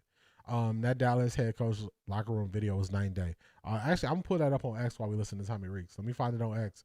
So y'all can see some of the differences when it comes to how these other coaches speak to their teams. All right, so let's go. Let's get Tommy Rees, and I'm gonna look for it on X. Good. Get rolling. Can you sort of wrap up how you think Shedeur did and what you thought of his performance? Yeah, I think hard to win on the road, hard to win as a rookie. Let me know if the sound is good for y'all. The Cleveland Browns stuff, the sound isn't the greatest. So let me know if the sound is good for y'all, or if I need to try to work to turn it up on my end. Let me know if the sound is good for y'all on this Tommy Rees video. Did a nice job in some of the things we asked him to do. our focus is really like it's been all year on the process of how to improve and how to continue to get better. And for these young players that are playing for us offensively, finding all those teachable moments to continue to improve on. There's a lot of plays he would like to have back. There's a lot of great learning opportunities out there. And then there's a lot of plays that he made that, helped our offense and helped us score enough points to win the game. But, again, we're really doubling down on how can we be process oriented, not get too caught up in a result of a win or a loss, and just focus on every time you come in on a Monday, there's going to be a bunch of plays that you want to correct. They're just usually easier to correct when you win than when you lose. So our focus is there on continuing to improve. I think Shedeur's done a really nice job this week of continuing to prep and really starting to hone in on the things we're asking of him, and excited for another opportunity.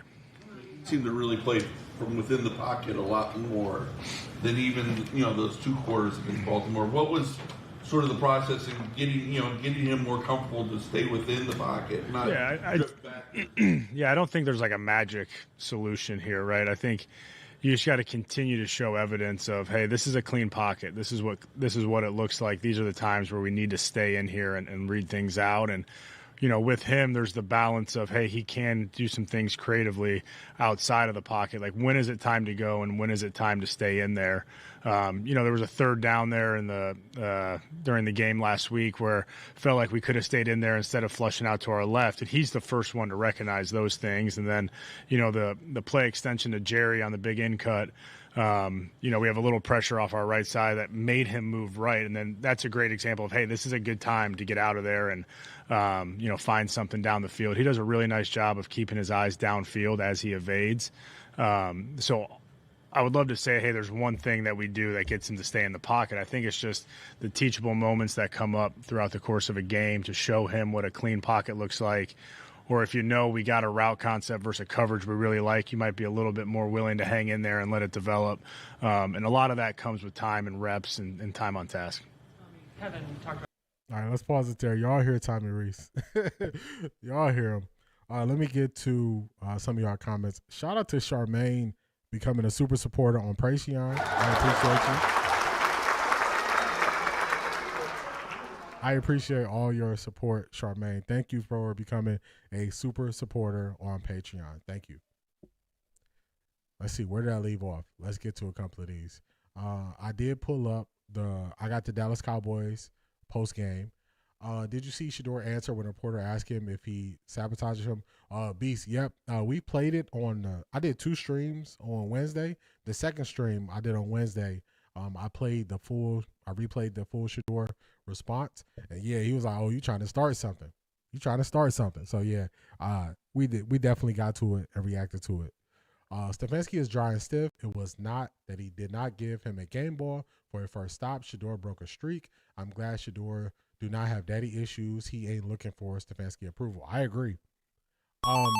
A player who was looking for that acceptance and approval, it could really hurt their confidence by not getting that recognition. So Shedeur doesn't have to go to them for their recognition.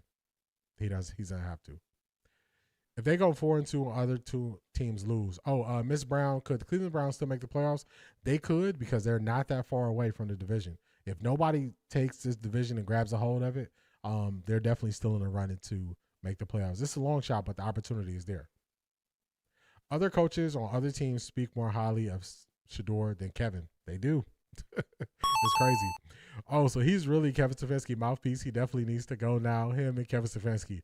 I think they need an overhaul to the entire offensive unit. That's what I believe. When they were at the Jets, I think the coach told them, we were trying to get to you. After watching Brucey, there shouldn't be a lot of complaining. Yeah, they should say nothing. None at all. You build guys up, but you also don't tolerate guys not completing their routes, which hurts the execution of team offense. Maurice, I agree with that. They need to start pulling these guys for a series or something when they just stop running on routes and Shedeur's throwing it up to them. Tommy Reese, I do not know you either. Yeah. If the same way I said, if you want Kevin Stefanski, you can have him. If you want Tommy Reese, you can have him. I just want y'all to know it's nothing special there. I'm going to be the one to say it. I'm not going to dance around it. It is nothing special there. If these are offensive guys, it's nothing special with what they do. If you look at the up-and-coming offensive guys in the league, their offenses are way more creative, and when they need a play, they can get a play. If you look at the Detroit Lions, everybody is killing Dan Campbell for going forward on that last 4th down, 4th and 5. He dialed up a right play. The guy was wide open. Jared Goff threw it behind the receiver. The receiver tried to make a play, but the guy was wide open. That is what you want. How often do we see guys running wide open around the field? How often do we see it? So I don't want to hear the offensive guru, I don't want to hear that stuff. All these guys can go. All of them can go. I do not trust no one in that organization but Andrew Berry. Wet 11s, I did a long breakdown. I was, even before the season, I was over Andrew Berry as well. This draft class, I'm having to change how I view it, be open to the fact that Andrew Berry could be here going forward. But I want to clean out the whole thing and keep the Jim Schwartz, and I want them to build everything else new. I want new special teams down. I want new offense coordinator, head coach, all that. Only person who can stay is Jim Schwartz and whoever he wants to keep on his staff. I didn't like how he started the press conference. He didn't answer the question, just talked about what he needs to correct, not what he did right. You caught that, Marie. It looks like Stephen A. wasn't lying about them not liking Shedeur. You're on to something. You are on to something.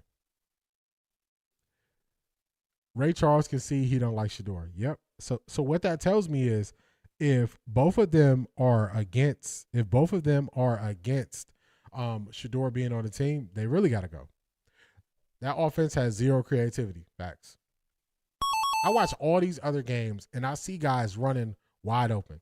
We had one play where Jerry Jeudy was running wide open after Shedeur extended the play. How often do we have guys running wide open? Honestly, don't think Shedeur cares about the game ball. He's looking to be here the next 10 plus years. Cleveland will be perfect for him, but that win ball, I would buy it from Miles and send it to Pops. Yeah, I don't think it's going to change how he goes about his day-to-day. I just think there are opportunities that you take as a leader of men to make sure you highlight somebody doing something that so many others failed at. That was an opportunity. He could have did it. He could have took the opportunity. He chose not to take the opportunity. So I think that was a mistake. But let's see if we got to hear anything else from Tommy. The 52-yard throw to Isaiah, that being such a high-level play and them being in cover zero and the free runner. But yep. That play specifically, like how much do you think that opened things up throughout the course of the game and opened up maybe some of the shorter passing lanes? Yeah. I don't know if it necessarily opens things up in terms of how you're describing it. I think like we were going to be hot on that play. We could have protected a little bit differently to be less hot. He makes an unbelievable individual effort, a great throw off his back foot, gets hit. It's right where you want it. They're playing cover zero, which is an aggressive call. It might have dissuaded them from playing cover zero throughout the game, which, again, helps our protection moving forward. And then I think for him, it's kind of like your first start, you're on the road, like make that first play, and then it kind of settles you into the game. So when you talk, like I look at it through the lens of what does it open up? It probably opens up a little bit of a confidence and a relief from, okay, make that big play, and now let's focus on moving forward and going to continue to play. And I think as a young player, when you have that first moment where it's like, all right, I made the play, now let's just settle into the game. But no, it was a great individual effort, and I think that helped him throughout the course of just staying confident and calm as the game went on. Is he willing to take the deep shot, or have these always obviously probably been in the game plan, but maybe Shedeur has so much confidence in his accuracy to go ahead and take him? Yeah, I think guys have different look, not to compare it to anybody else or anybody else that's played quarterback for us, whether it's Joe or Dylan or anybody else. Like I just think throughout the course of a game, sometimes you call the shot versus the coverage you want and you get it to go, right? And sometimes you don't, and you got to check the ball down and make the right decision. That's part of the process for our guys, is instilling in them is, hey, these are the premier looks that we're calling these versus, and this is what we want them against. And when we have those looks, let's take a rip. If not, then make the right decision and we'll call it again. In the first game he played, I think somebody asked me about it last week. We hit Harold on the big in cut, that 2-minute drive. We had called it earlier in the game. And the deal with those guys is like, hey, when we get the look we want, let's make it work. When we don't, make the right decision and live for another down. And I think we checked it down to Dave and got like 9 yards and good decision. And, hey, we'll get back to it. And if we get the good look, let's go take the shot. And we did later in that game. So when you call those shot plays, you try to program the quarterback to understand, like, hey, if we don't get it, solve the problem, make it right. It's a run down or it's an advantage down for the offense. We'll call it again, and we'll try to get another shot at the right coverage and let it rip. We've talked a lot about the rookies. And you guys. Do y'all hear that they always hold on. I don't know when I turned my camera off. My bad, y'all. I was typing in the background. Do y'all notice that they always have to bring up Dillon Gabriel or say something to protect Dillon Gabriel in whatever they're saying? Any question they ask, they always have to, I'm not trying to compare them. I'm sorry to let you know this, Tommy Reese. There's video of both. We see one willing to throw downfield. We see the other one that is not willing to throw downfield. We're not asking you to compare it. We see it. So I find it alarming that they're doing this much to protect how Dillon Gabriel feels. That's alarming. That's alarming to me. I don't know if it's alarming to y'all, but to me, I'm like, man, y'all doing all this to protect him? What's going on? C.A. Anderson, what about the receiver coordinator? The receiver coach got to go. The receiver coach is another one who was able to make it through all of the turnover in the offensive staff. So the receiver coach, Chad O'Shea, he got to go. He got to go. Expectations higher for the 5th round pick than the 3rd round pick. Some sucker stuff. There you go. So when they want to use it as a knock on Shedeur and say he's a 5th round pick, give him 5th round pick expectations. Why are you giving him 1st round pick expectations? And then every time you want to take a dig at him, you say 5th round pick. Which one is it? Which one is it? Make up your mind. Which way you want to attack that for the haters. Shedeur is hungry after how they disrespect him. I agree. Okay, I see it now. Zedric see what Marie was talking about with Tommy Reese. He sees it. Sees it. Mary Kay is so messy. Mary Kay is. He's in a weird situation. Yep. She is inferring why Dillon did not do it. Yep. Mary Kay is always going to try to get that. It's always a dig. It's always a dig in what she does. It always is. Cleveland media is horrible. They are their worst enemy. I agree with that. They got to step it up. Cleveland media has to do better. I told you Tommy is a snake. Yeah, the more he talks, you like, ooh, okay. Everybody, every time, even about how Watson was helping Shedeur on the sideline. Yes. Tommy and Kevin Stefanski can say what they want. It all shows on the football field, the players on the sidelines. It isn't just the deep ball throws. Shedeur has it. Dillon doesn't. I heard people also say that people have life when Shedeur came into the game. People have life. They didn't have his life with Dillon. David Njoku, in the very first game that Dillon played in, he was very demonstrative on the field. Dillon was missing him when he was going at this safety. He was missing him on all these plays. Then he like, man, I'm open. He ain't throwing me the ball. So we didn't see the same reactions this week when Shedeur was playing. We didn't even see those reactions in the second half versus Baltimore when Shedeur was playing. So it's a different level of belief that the players have in Shedeur. Very alarming, insane behavior by parts of this offensive staff. That's it. The more they talk, the more we see. Darkness comes to the light. We see it. As soon as Shedeur hits the long ball, Stefanski says Wildcat on the headsets, taking away Shedeur's chance to be statistically all he can be. Now, if y'all was here with me live, y'all know. Y'all called it out in real time. The first time they did it, I say, all right, it's okay. Second time they did it, I was losing grace for him. When they did it in the second half, on the wrong side of the field, I said, nah, they tripping.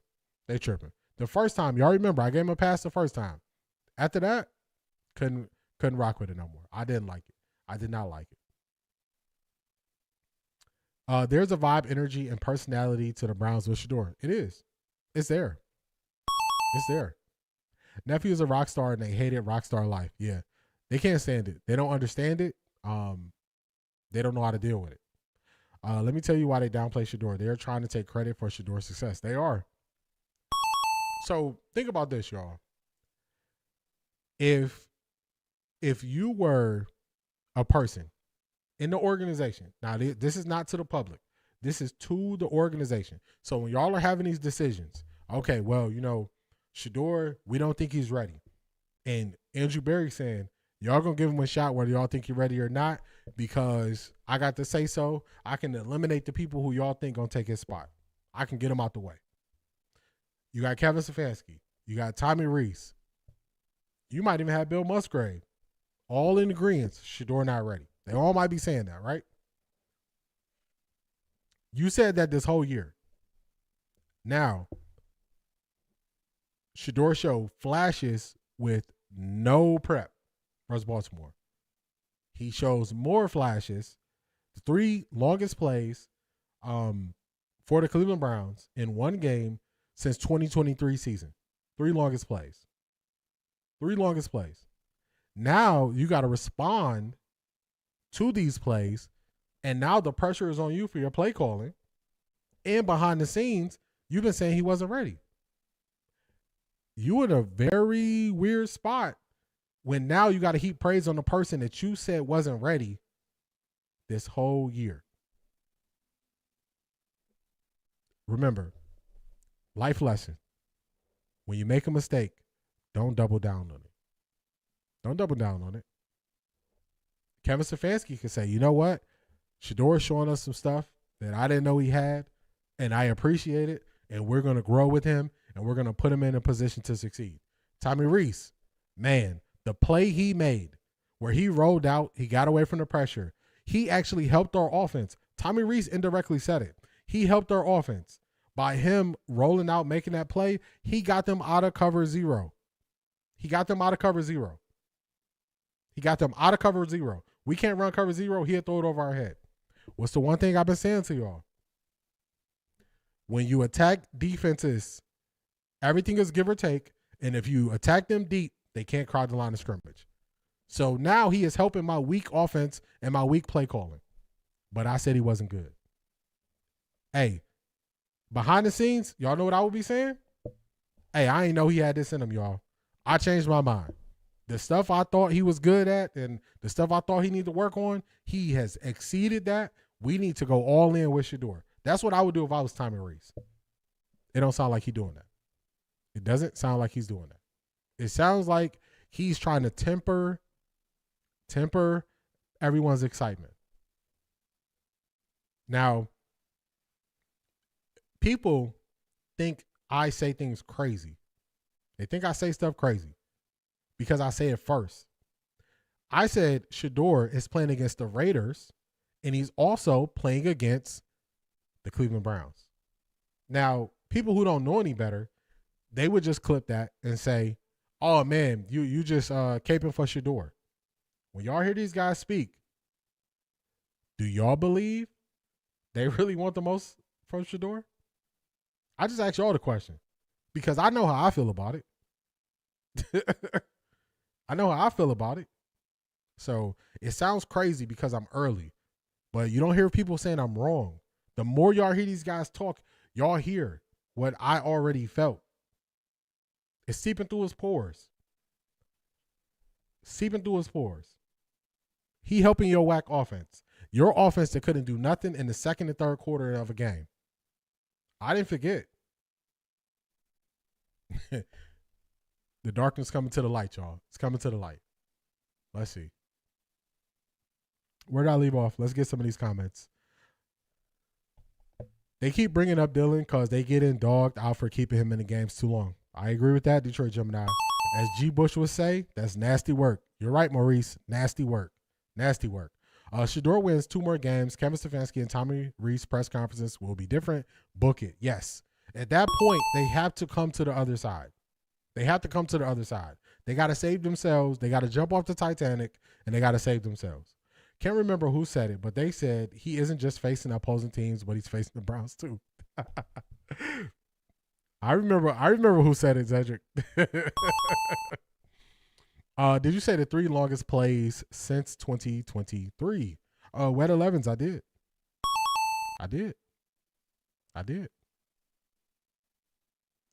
Yes, I did. We all know who Shedeur is before he got there. The head coach is trash.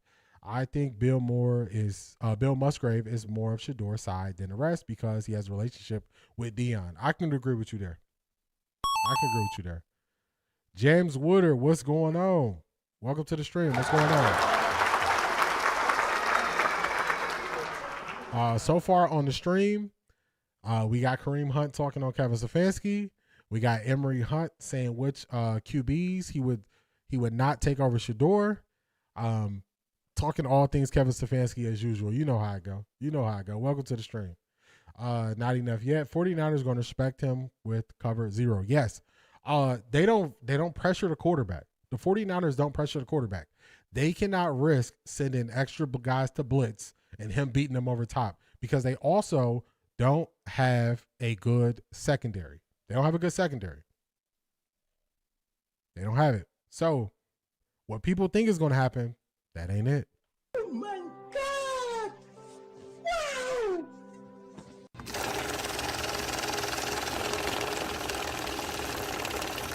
I got money. Shout out to James Woodard. I appreciate you as always. Thank you for tapping in. Let's see what James got to say. The thing is, he is so unjust like Kevin Stefanski. 2 peas of a pod, y'all. 2 peas of a pod. They are the same. They are the same. I appreciate you, James Woodard.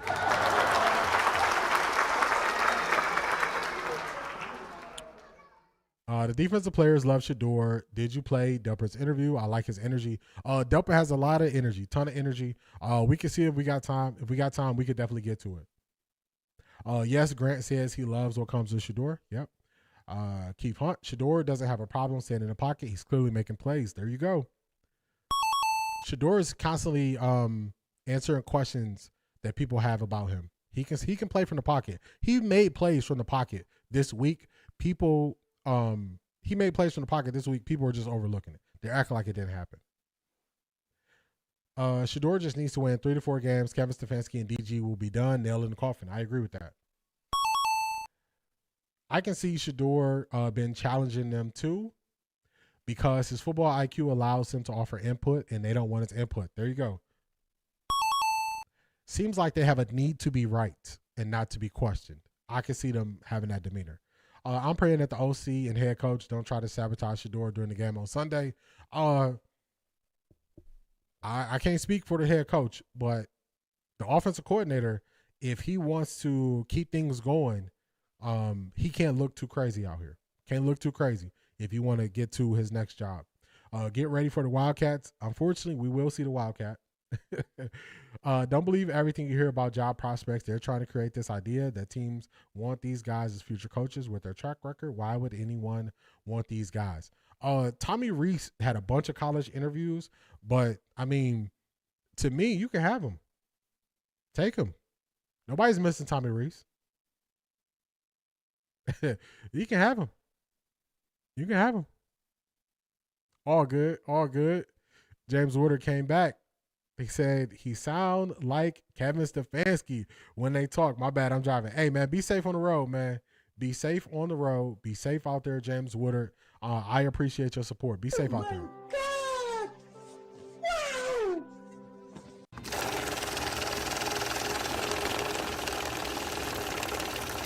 I got money. I appreciate you, James Woodard. I appreciate you. Be safe out there, my brother. Be safe. Be safe on that road. So you're telling me Shedeur is breaking all kinds of records? He is. Nobody comes back and talked about the records he's breaking. They give the stat, and once he's the only one. So now you got to go 1-18 in Cleveland since 1999. Rookie quarterback starting. They don't talk about the one person who it is. I was watching Ravens-Bengals game yesterday. You know they had that Madden stream. It was a much better stream than the regular TV coverage, better camera angles. Toolman, it's just like on Amazon Prime. Amazon Prime has that like stat stream where it basically shows it from the all 22 angle. ESPN has this in the ESPN app with college football games. I prefer that angle because you get a better feel of what the quarterback is seeing in real time. So I prefer that angle. If I'm watching the game by myself, that's how I'm watching. I love those angles. What makes me mad is they try to act like Shedeur fans are the problem when we are only holding their terrible coaching accountable. Talk to them. You are shedding a light on their shortcomings, and they don't want that. They don't want that. That's what they don't like. Reese hitches wagon to the wrong guy and will pay the price too. Yes. It's going to be a lot of questions. What did you see in Dylan Gabriel? What did you see in him? That's the one question that people can hit Tommy Reese and Kevin Stefanski with, and they won't have an answer. Tommy Reese better just, if he in the interview, he just got to blame Kevin Stefanski. He's got to blame him. He got to blame Kevin Stefanski. That's what he got to do if he's smart. Blame Kevin. Hey, it was Kevin. I was riding with his decision. Oh my God! Wow!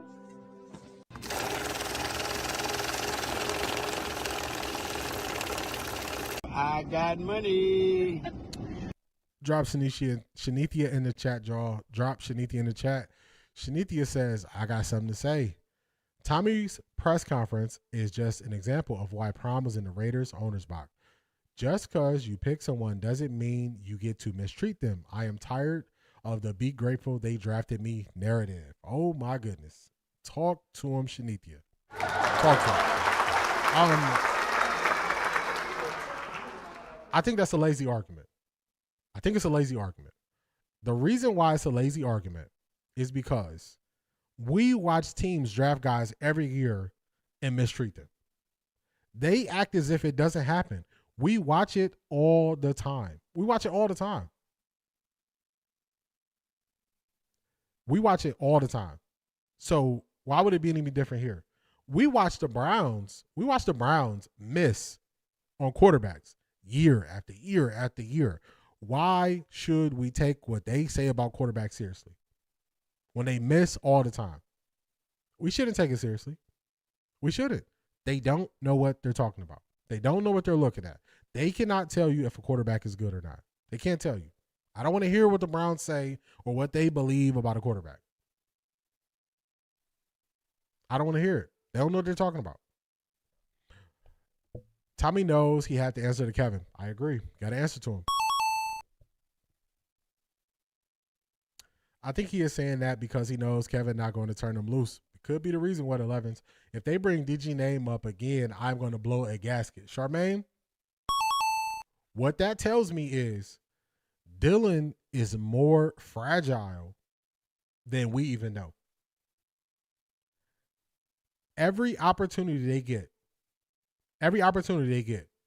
to say something that will make Dylan Gabriel feel comfortable, they take it. Every single time. At the expense of an entire football team. The expense of an entire football team. They will bring up Dylan Gabriel. I'm not comparing them. Come on, man. What are we doing? Yeah, Shedeur is elite, and they feel insecure because of embracing his knowledge. I'm going to tell y'all what it is. Do y'all want to know the reason why they are hesitant? This is the reason why. I said it all along. They are hesitant to give Shedeur the keys because as soon as they give Shedeur the keys to the offense, he becomes the decision maker. Their fate is in Shedeur's hands. They know they haven't done right by Shedeur. They know they haven't. So, if we ask the question, if they go to Shedeur at the end of the year, they finish out the year, hey, we going to build this thing around you. Shedeur, we building this around you. Do you believe we have the right offensive staff in place, head coach down, to get you where you want to go as a player and where we believe we can go as a franchise? When they ask Shedeur that question, he's going to say no. They are writing their own pink slips. They're writing their own pink slips so they could be fired. That's what they're doing. That's what they're doing. The wrong side. They picked the wrong guy. They stood on that side. They're not leaving that side. The joystick receivers tracker is game changing when you're watching defense offense coverages and you can see things that get lost on other angles. I agree. Any person who watches the TV copy and tries to tell me how a quarterback did, I'm like, you're crazy. It's no way you can see what's really going on from the TV copy. When you're in the interrogation room, you got to say what you need to get out of there. That's it. Say what you need to keep it moving. Say what you need. That's it. Everybody turn into Lil Woody. Say what you got to say. Blame Young Thug. Blame whoever. I got to get out of here. Because of Shedeur, remember opposing teams play harder. Denzel Washington responds with love for Shedeur. I recall Pac-Man defending Vince Young against Jeff Fisher. That's it. Players see somebody being mistreated. They see it. Maurice, bug breaking, trying to break him down. It's not working. Also, you see the horrible line of coverage and bad blocks from above. I agree. Toolman. The first time I rewatched the game, the first thing I noticed was Wyatt Teller getting dominated in the game. He had the lowest PFF grade because I watched the other angle. I saw it. Cam was the one who said Shedeur wouldn't do anything behind the Browns' O-line. Detroit Gemini, you remember.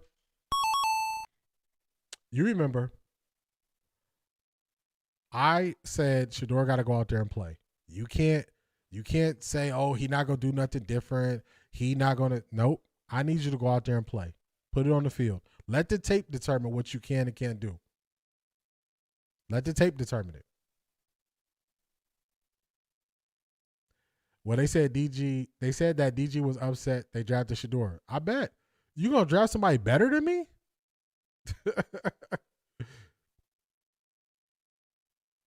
You going to draft somebody better than me? They can't protect Dillon. If he goes to other teams, those receivers will get in Dillon's butt about not getting the ball. I agree. His success is their ending. Maurice, that's it. Shanithia, you were so on point, D. Why they are hesitating. He runs that offense, and they are beyond uncomfortable with it. I agree. Natalie, you see it. Pink slip. Brendan, what's going on?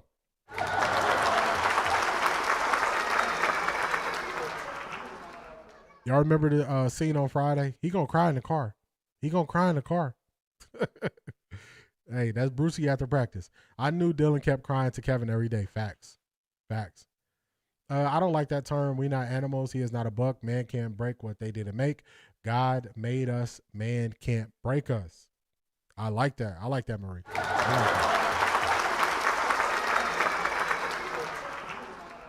Even for Kevin Stefanski and Tommy Reese, stay on the other side. We're full over here. Public service announcement from John Morant. Everybody stay on that side when they switched up. You switched up, stay on that side, man. You switched up, stay on that side. We full over here. We got no more room. I'm sorry. Did you see Dillon's fiance post after the Ravens game saying Browns fans who cheered in the second half are going to hell, trying to make it seem like they were cheering because Dillon was injured? Man, oh man. Somebody talk to her. That's the wrong fight.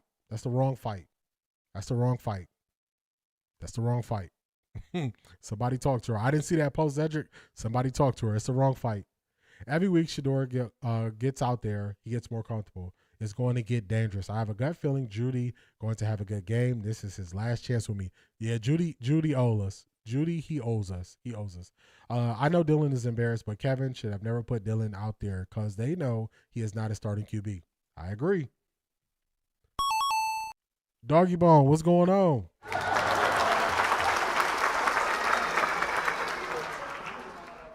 Receivers coach, O-line, head coach need to change. I agree. The offense down, got to change it. They got to change it. The Browns did this to Dylan. They wanted to make Shedeur look stupid by telling everyone Dylan was a supercomputer. I agree. I agree. I remember it was somebody who put out a post. Somebody put out a post and said the Browns are setting Dylan Gabriel up for failure. I got a lot of pushback. I said this in the summer. In the summer, I said they're setting the bar too high for what they believe Dylan Gabriel can do. It's no way he can reach the bar, not even on his tippy toes. He can't reach it. They're setting him up for failure. Y'all see what happened. That's it, Marie. Everybody stay on that side when they switched up. You switched up, stay on that side, man. They got to stay over there. They got to stay over there. The president see what's going on. Yeah, he called it out early. Browns need to be investigated. They are, in fact, gambling scheme to lose many games. Kevin's so nonchalant about losing. He don't mind if they lose now that Shedeur's in there. He don't mind. Let's see what videos we got now. I appreciate chatting with y'all. Let's see what videos. I'm trying to bruise them up. We already got to Kareem Hunt. If you're a Patreon member, you know. Somebody asked me how I feel about the Optimistic Fan Club. This is him. This is a short clip of him. He over Kevin Stefanski. I'm happy he finally got to this point. He is super positive. So this is him. Know that I came out and I said in this preview, like, I think he's going to go out there. He's going to have 3 to 4 explosive plays that he creates, and he will elevate the players around him. And that is what he did. Everyone's been like, Isaiah Bond's a bust. Isaiah Bond's a bust. Isaiah Bond has a specific skill set, and it's speed, and it's outrunning players. And him breaking outside of the pocket and launching that ball 60 yards downfield highlights that skill set. We've seen clips over and over and over all year of Isaiah Bond running free on certain plays. A lot of receivers running free, but just the quarterbacks being unable to hit them, whether it's being conservative in the Dylan Gabriel case or the offensive line not holding up, or a plethora of reasons. But Shedeur Sanders went out, and relative to his position, his first start, I thought he did really well, and he showed the traits that made him an attractive prospect. But then the game ball situation happens, and Myles Garrett gets a game ball, and Kevin Stefanski just loosely says, and Shedeur, good job going out there, doing a good job getting your first win. It was very hollow. And people are upset because they think that it's a continued sabotaging of Shedeur Sanders and that he doesn't want Shedeur Sanders to succeed and this, that, and the other. And this is the fact of this matter. Kevin Stefanski, and I have talked about this. If you've been watching the channel for a while, I have talked about this at length. When Baker Mayfield was the quarterback, when he first came in, and then Jacoby Brissett, and then all those guys after. It's not that those guys never got game balls or recognition, but he's never fully embraced any of these players. And if you can hear the wind, it feels like this house is about to fall down. Kevin Stefanski is not a warm, fuzzy guy. And this is the issue with Kevin Stefanski. He's not a warm, fuzzy guy who's going to cry at the podium and be an emotional mess like Dick Vermeil did when Trent Green got injured. And he said, we're going to rally behind Kurt Warner and we're going to play good football. He's not that kind of soft-hearted kind of dude. And he's also not a hardo like the tuna, Bill Parcells.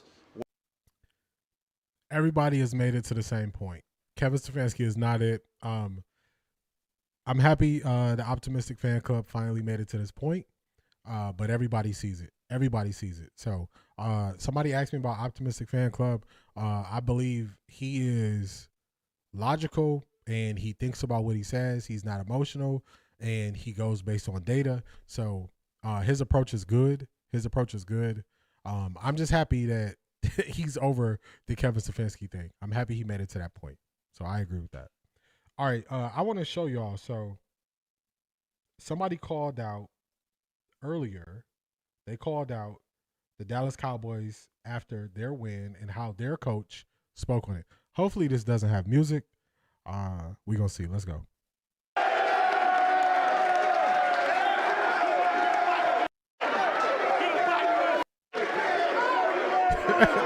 Hey, that is not how you hold a turkey, bro.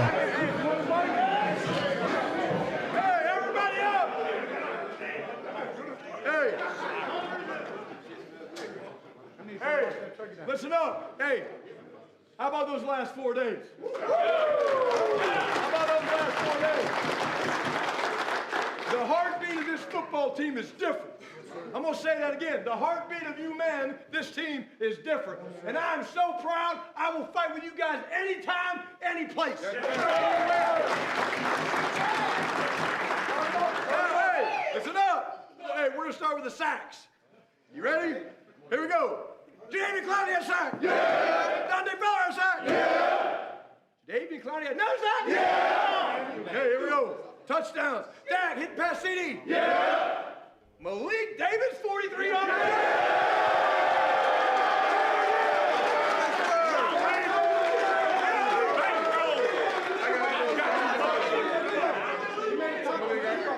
Hey, and then he made a tackle on next kickoff. Hey, Dak had a touchdown pass to Javonte. Yeah. And then Dak had a touchdown pass to GP. Yeah. Brandon Aubrey had a 26-yard field goal. Yeah. Brandon Aubrey had a 36-yard field goal. Yeah. And then Brandon Aubrey had a 49-yard field goal. Yeah. And the Cowboys win it. Yeah. So I know Marie likes that. Her side team is doing well. I know she a Cowboys fan. They believe in that coach. That coach believes in them. That coach shows everybody's love. Nobody gets the in passing. Yeah, you did good. Everybody is shown love. Everybody. That's the difference, y'all. So when we are looking at Kevin Stefanski and we are holding Kevin Stefanski to a certain standard, we are just comparing him to other coaches in the NFL. That's what we're comparing him to. How many times are we going to see another coach that has a team that's bought in more than Kevin Stefanski? Any coach. I can show y'all any coach that's more bought in. Any coach. That's why I even started showing y'all coaches. Harris Room Sports was telling me he's 27 years old and he's only seen the Browns be losers the whole time. That's all he's seen. So I started showing other coaches to show him, hey, you look different when you look other places. So just look at these other teams. I tried to say it was your side team because I thought you was ready because Shedeur started now. I tried. You caught that. You wasn't going to let it slide, Marie. You said, nah, that's my main team. That's the main thing. The main thing. Charmaine, you know it. You about to lose your job. You about to lose your job. All y'all got to do is look at it. They are so happy to play for him. They are turning their season around. They're still in the hunt. The Browns are in the hunt. And Kevin Stefanski is thinking about, if I show this player too much love, this player is going to be upset. You cannot spend an entire season trying to build up one person's confidence who doesn't have it. When you think you're the smartest in the room, you become ignorant to reality because they can't fathom being wrong. Man, oh man, say that again. Doggy man, say that again. I'm going to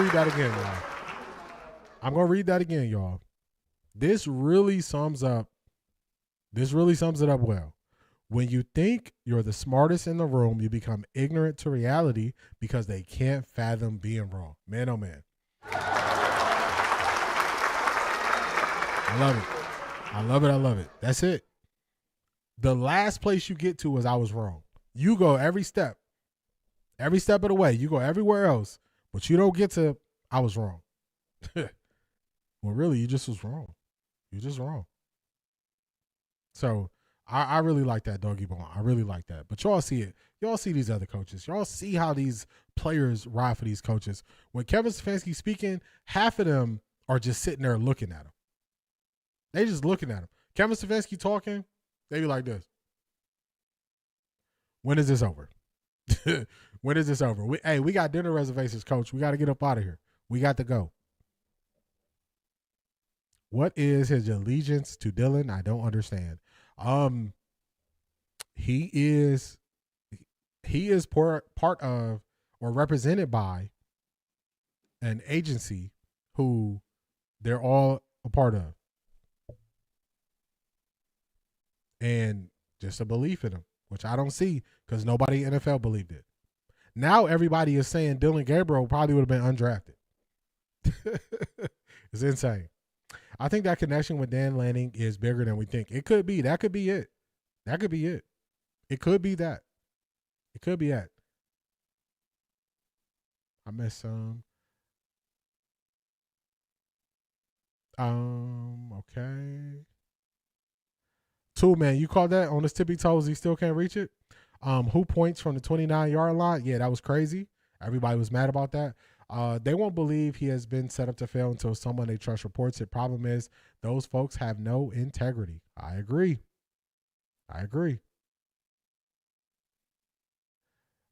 They know the world is watching. They better step their game up. I agree. Kevin has a serious ego problem. He has OCs, but does play calls. Yeah, it don't make sense. Their coach, son of Cleveland's best coach. Yep, Schottenheimer. Look how nice that was. Yeah. Keith, that was cool. This is what people don't understand, the feeling they don't get to feel from being in the locker room. So you see it right there. That's a different feeling. Gave up play calling twice, 13 quarterbacks, multiple losing seasons. He's the only common denominator. Doggy bone. That's it. Got to move on from him. He got to go. Who we got next? I got Michael Irvin talking about Kevin Stefanski and the Browns needing a spark. Hopefully my spot didn't change. Let me get to it. Dude, that's Shedeur stuff. I'm going to talk about Shedeur Sanders. Now, all you guys have seen this, right? You guys saw that. Like, honestly, you couldn't motivate a turtle. Please trade I'm asking BG. you this. I'm asking you, is it me? Like, when I watched that post-game presser with Coach Stefanski, and he did not really acknowledge Shedeur. I was like, wait a minute. It's been 30 years since you had a rookie starting quarterback win his first start.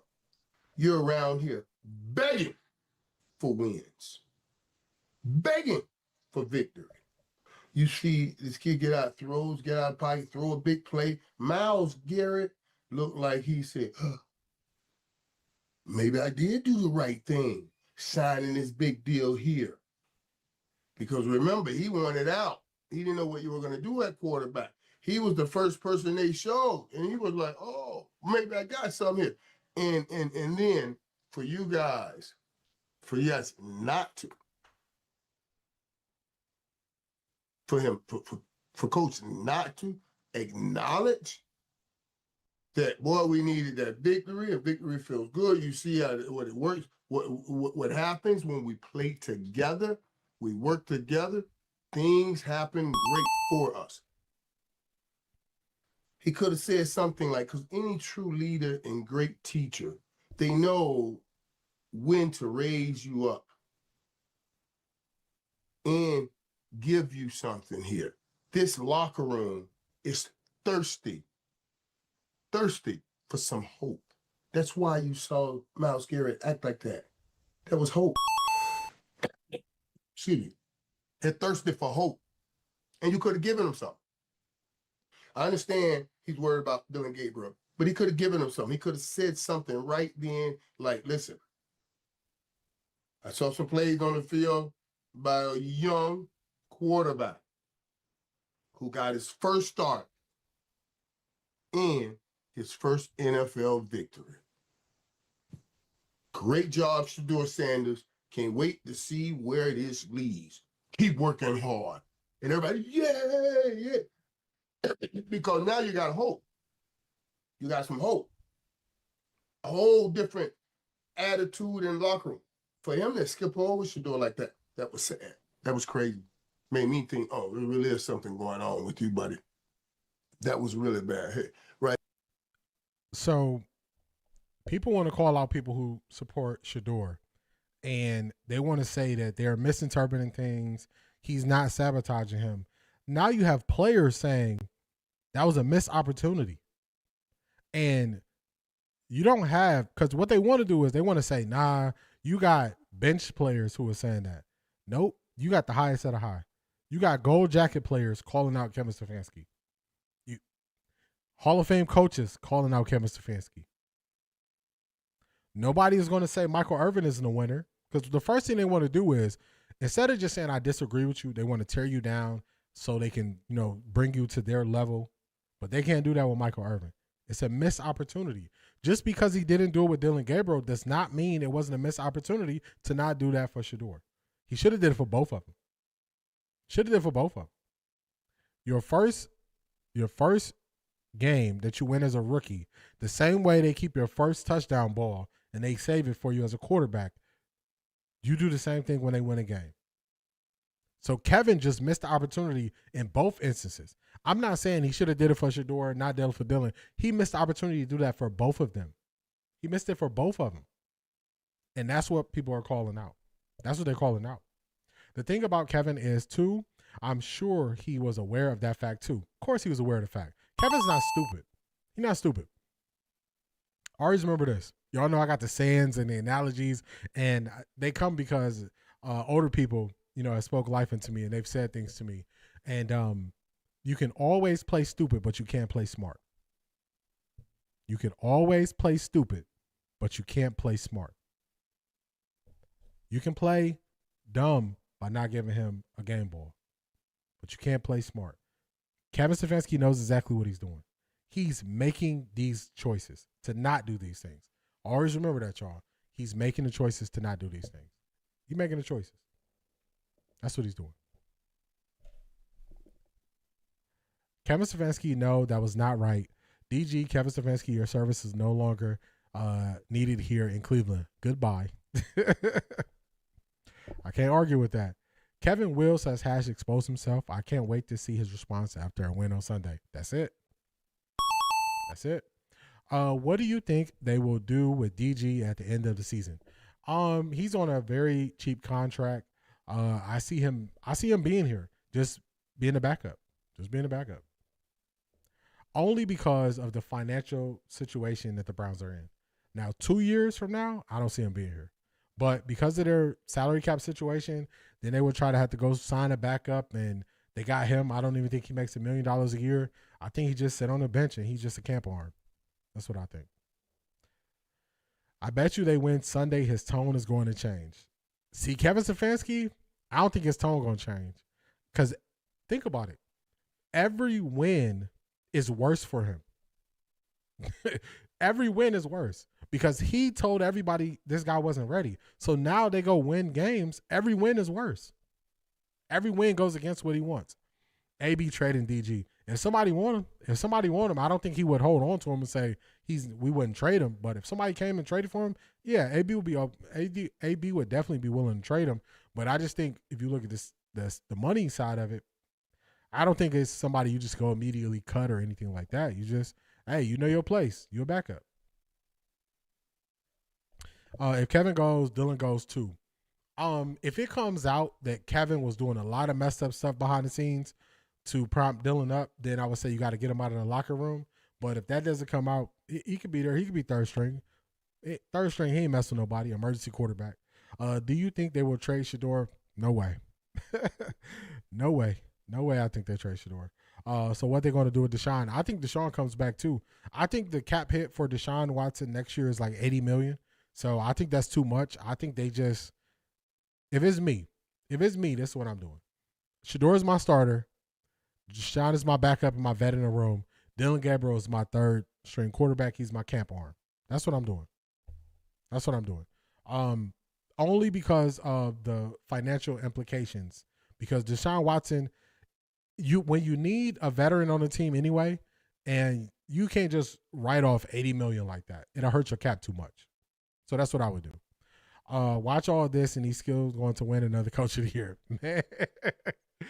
Man, if he win another Coach of the Year, they just need to stop giving out the award. They got to stop giving out the award. Who wants DG? I don't think nobody wants him. They recruited Dylan to be the backup from the beginning. It wasn't until they drafted Shedeur they wanted to force him into being QB1.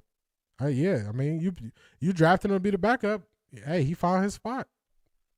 Maurice, you see it, third string. Hey, do what you do, man. We gave you every opportunity to prove to us that you were worthy of being a number one quarterback. We gave you an off season. We gave you all the reps. We gave you everything else. It didn't work. You're QB3 now. You're never going to get a better shot. You're never going to come into the league with a clean slate, no tape on you, nothing. This is the best opportunity Dylan Gabriel was going to get in his career. The best opportunity. He didn't take advantage of it. Third string. Break glass in case of emergency. 2 guys go down. Dylan Gabriel go out there. That's what I think. I completely agree with that order, D. Deshaun is extremely knowledgeable, and Dylan is a serviceable backup. Yeah. Now, if you need Dylan to play 2 games a year, okay, go out there. I don't want to be looking for Dylan to play 10 games, but as a third string, 2 games in case of emergency, go out there. Yeah, this is the best opportunity he was gonna get. He got it. He didn't do nothing with it. Nothing with it. Who we got next? We got Kurt Warner. All 22 machine came Some people didn't like what Kurt Warner was saying in this, so I had to bring it here to see how y'all feel about it. Let's go. out looking like what to you, Kurt? Yeah, I mean, he made a couple great throws that we saw. The one throw when sprinting to his right and throwing it 50 yards down the field was special. He made another throw where he bought some time and hit Jerry Jeudy before he fumbled that one.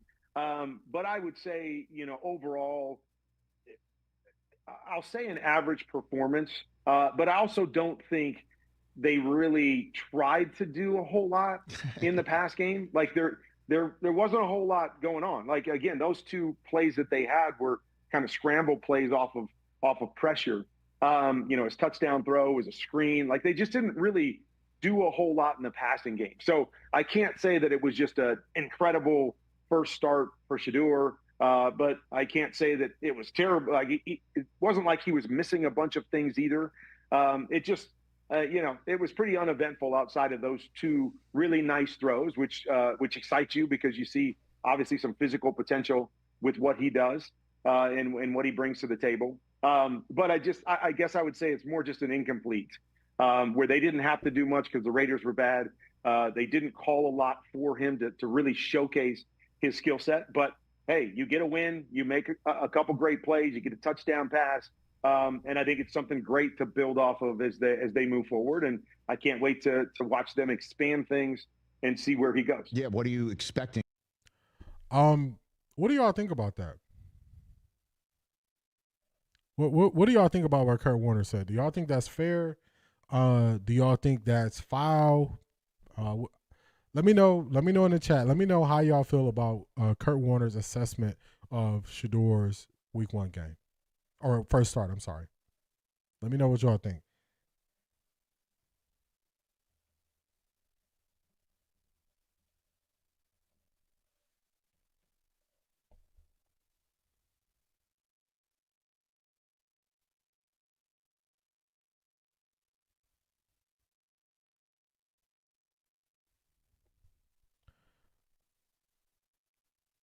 He did more in 1 game than Dylan did in 6 games. I agree. Coaching is the problem. I agree. The offense looked very nasty in the second and third quarter. The second and third quarter, the offense looked very nasty. Very nasty.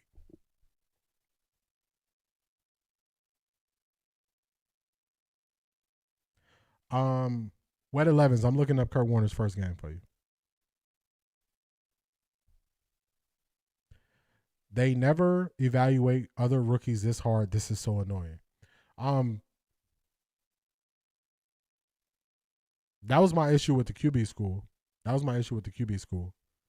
Cuzzo said it's fair. It's a coaching problem. I think the issue is play calling. They didn't get call plays. They didn't call plays to Shedeur's skill set, so I get it. I don't really care what he say. They never account for how the team played better with him. As soon as they start stuttering, they're lying and hating. Once they hit that glitch, that's why I always call myself out when I start glitching. But once they hit that glitch, Charmaine says she ain't going for it. let me get this to you, Wet 11s. Wet 11s, Kurt Warner's first game. But Kurt Warner is a unique case because he was playing in the Arena League, so he did have experience under his belt when he went into his first start. Kurt Warner's first start, he was 28 of 44, 309 yards, 3 touchdowns, 2 interceptions. He took 3 sacks. So they won the game 27-10 in his first start.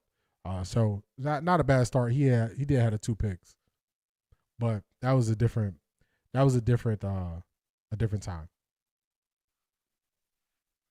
Has anybody ever talked about Cam Ward's performance? Why do they think they never even talk about him? Because what they're doing is they're doing to Cam Ward what they did to Trevor Lawrence. They are writing off Cam Ward's first season due to dysfunction and the team that he is on. So they're writing off Cam Ward's whole first year. That's why nobody's talking on it. Nobody's talking about it. They're just saying, hey, everything is bad there. So they're not even speaking on it. They're not even speaking on it. That's why they're not saying nothing about Cam Ward. The Sanders names comes with a lot. Brent, I agree with you. Kurt is like a lot of other analysts. They don't want people to get too high on Shedeur. If you never speak to the weakness of the O-line, everything said is disingenuous. You're on to something. Shanithia is on to something. As if all QBs look good in every win, that's nonsense. He also didn't get a chance to finish his drives, which would have made a big difference. I agree with that. Latika said he sounded fair to me. Keith Hunt, Kurt is like that, always critical, as if he didn't have a rocky start. Why does Shedeur name come with so much? Do they say anything about the Mannings like this? DG lost to the Jets. I think what Brent means when he says the Sanders names come with a lot, it just comes with a lot of views, clicks, opportunities to be seen. Now, Shanithia was on to something. Kurt Warner broke down Shedeur Sanders' first half that he played against the Ravens, and he said he defended Shedeur. He said the stats don't really tell the story. It was a rough situation. He did some flashes. He did some things that look good, but you have to see more. So Kurt Warner said that when he broke down the film of his first game. He said that. Everybody was crushing Kurt Warner in the comments. Oh, you paid by Coach Prime. You just defended Shedeur. All these things. So after that first assessment, he just toned back the praise. This is the aftermath of him saying how he truly felt when Shedeur played the first half or second half against the Ravens. So he's measured. He's saying the offense didn't require much. It wasn't the best game plan because he also was questioning when he broke down the film. He was questioning the play calls. He was questioning the scheme, and everybody just put him in the box and said, "You just caping for Shedeur." So instead of him standing firm with what he believes, he took the "I'm just gonna dance in the middle" approach. I ain't gonna say nothing too bad. I'm not gonna say anything too good. So his first breakdown. See, I watched his other 2 breakdowns of Shedeur, and I know how they was going at him. So he started doing the disclaimers. When he speaks on X, he started putting the disclaimers out there. I know that the backlash was too much for you. This is all reaction to the backlash right here, y'all. That's what it is. I don't think it was dismissive of Shedeur. I think because I know how he feels about the offensive scheme, he thinks the offensive scheme is bad. He thinks it's no creativity. I don't have a problem with what he said. I don't got a problem with what he said. Because they was on his neck. And every person isn't meant to handle the backlash. Every person doesn't handle the backlash the same way. If you're going to get into content creation, there's a book, The Courage to Be Disliked. You got to accept that. I accept the fact that people are going to disagree with me regardless if they understand my point or not. They're going to disagree with me. And I'm okay with that. I understand it. Everybody is not willing to accept that. So some people will change course, even if it's how they truly feel. So that's kind of what he's doing. That's what he's doing. He's just trying to stay in the middle. My stuff is called Eliminate the Gray. I'm not playing in the middle. I'm telling you how I feel.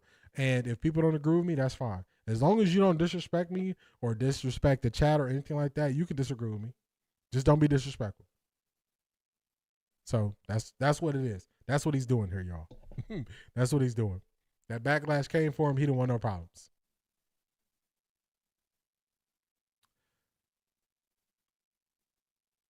The first round pick gets more grace than the fifth round pick. Make that make sense. That is a fact, Marie. It doesn't make sense to me, but that's what they're doing. They're going to look at how they spoke on Trevor Lawrence after his rookie year. They blame it all on coaching. They blamed it all on coaching. Just wiped it clean like it didn't happen. It's like they didn't want him to be him, so I can see what he's saying. Yeah, he doesn't agree with the play calls and the scheme and all that stuff. He's just not standing on it. That's all. Stefanski made that game look much different than it could have on purpose. Just goes to show you can't trust any of these folks. Yeah, everybody's not designed to stand on what they believe.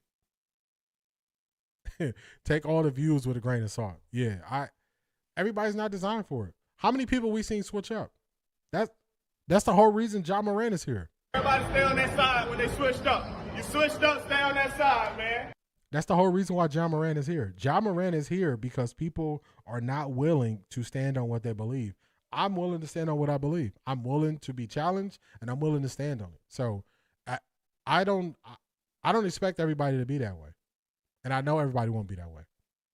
Cam Ward needs to thank Shedeur. They are all on Shedeur. They are not paying him any attention. That's a fact. He took all the pressure off of Cam Ward. Remember, Manning had 28 interceptions in his rookie year. I do. If Peyton Manning was playing in this era, he would get crushed. In comparison, no one even knows Cam Ward exists. That's a fact, Brett. They act like he's not there. He ain't there.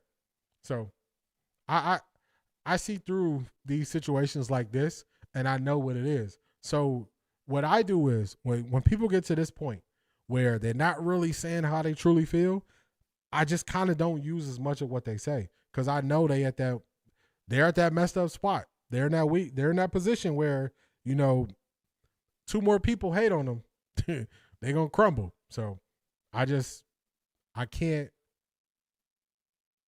look at you like the things you're saying are valid.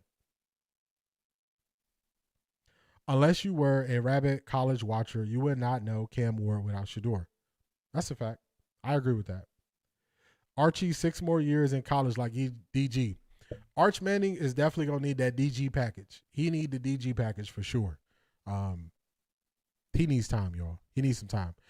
Y'all called this out the other day. This is go happen. There is no question that Shedeur Sanders should get calm the down, rest calm down. Slow down. This is somebody else. So I'm playing these in this order for a reason. We saw Kurt Warner kind of dance in the middle. We're going to see Ryan Clark dance in the middle as well. So this is Ryan Clark. Y'all were telling me about this the other day. We got it here today. Let's go. 2025 season to be the starter of the Cleveland Browns. Absolutely. Shedeur Sanders has to go out there and earn it each and every week. We've seen this process for Shedeur Sanders. We all lamented the fact. Hold on. I want y'all to get the first thing he said. Because this is how they do it, y'all. This is how they do it. This is how they do it. This is how they say it. Let's go here. Let's play it. Question that Shedeur Sanders should get the rest of the 2025 season to be the starter of the Cleveland Browns. There's no question Shedeur Sanders should get the rest of the season to be the starter for the Cleveland Browns. Y'all heard that, right? Guess what he follows that up with? Absolutely. Shedeur Sanders has to go out there and earn it each and every week.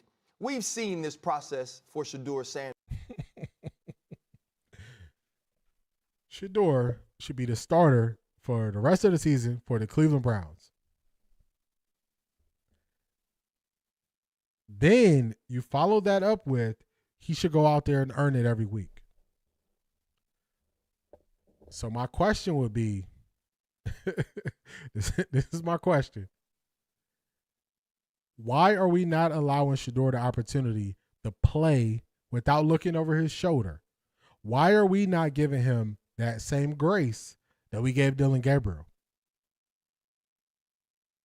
Dylan Gabriel played bad game after bad game. What's the first thing Kevin Stefanski got up there and said? He told you about the injury report.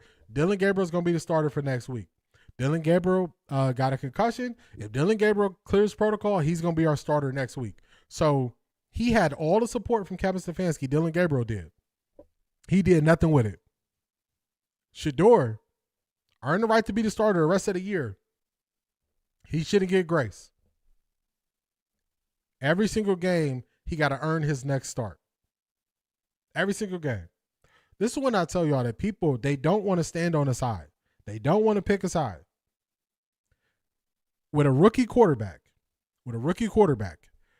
the one thing you don't want to do is add pressure. If you have ever done anything that is high pressure, if you've done anything that's high pressure, high stakes, if you were a college athlete, if you were a high school athlete, if you trade on the stock market, if you done anything high pressure, if you were in sales with no sales with no base salary, straight up commission. If you did anything that was high leverage and your decisions determined how much money you made or how much opportunity you got, the last thing you need is pressure. When you face pressure, you start to compromise your decision making. So I did insurance sales. I did sales. And they told us, if you get to Friday and you got no sales that week, don't go out on Friday and sell. The reason why is because you will bend the rules. You will not keep the integrity. You will try to take shortcuts because you're pressing so you can get a sale. It is no different as a rookie quarterback. If you tell the quarterback you got to look over your shoulder every single game, you are adding unnecessary pressure to that rookie quarterback. You want that quarterback to know the rest of the season is yours. If you make a mistake, keep your head up, learn from it, and we're going to go back out there and we're going to fight for you. We're going to ride for you. That's the message you give to the rookie quarterback. You don't give them you got to look over your shoulder. You don't do that to them. That's what Ryan Clark is trying to do. Talk to him, Ja. Everybody stay on that side when they switched up. You switched up, stay on that side, man. So Ryan Clark, that's all we need to hear from him. We don't need to hear nothing else. But I wanted y'all to hear that because he just said two things that are counterproductive. They don't match. They don't match. Let me hit these comments. Let me get them.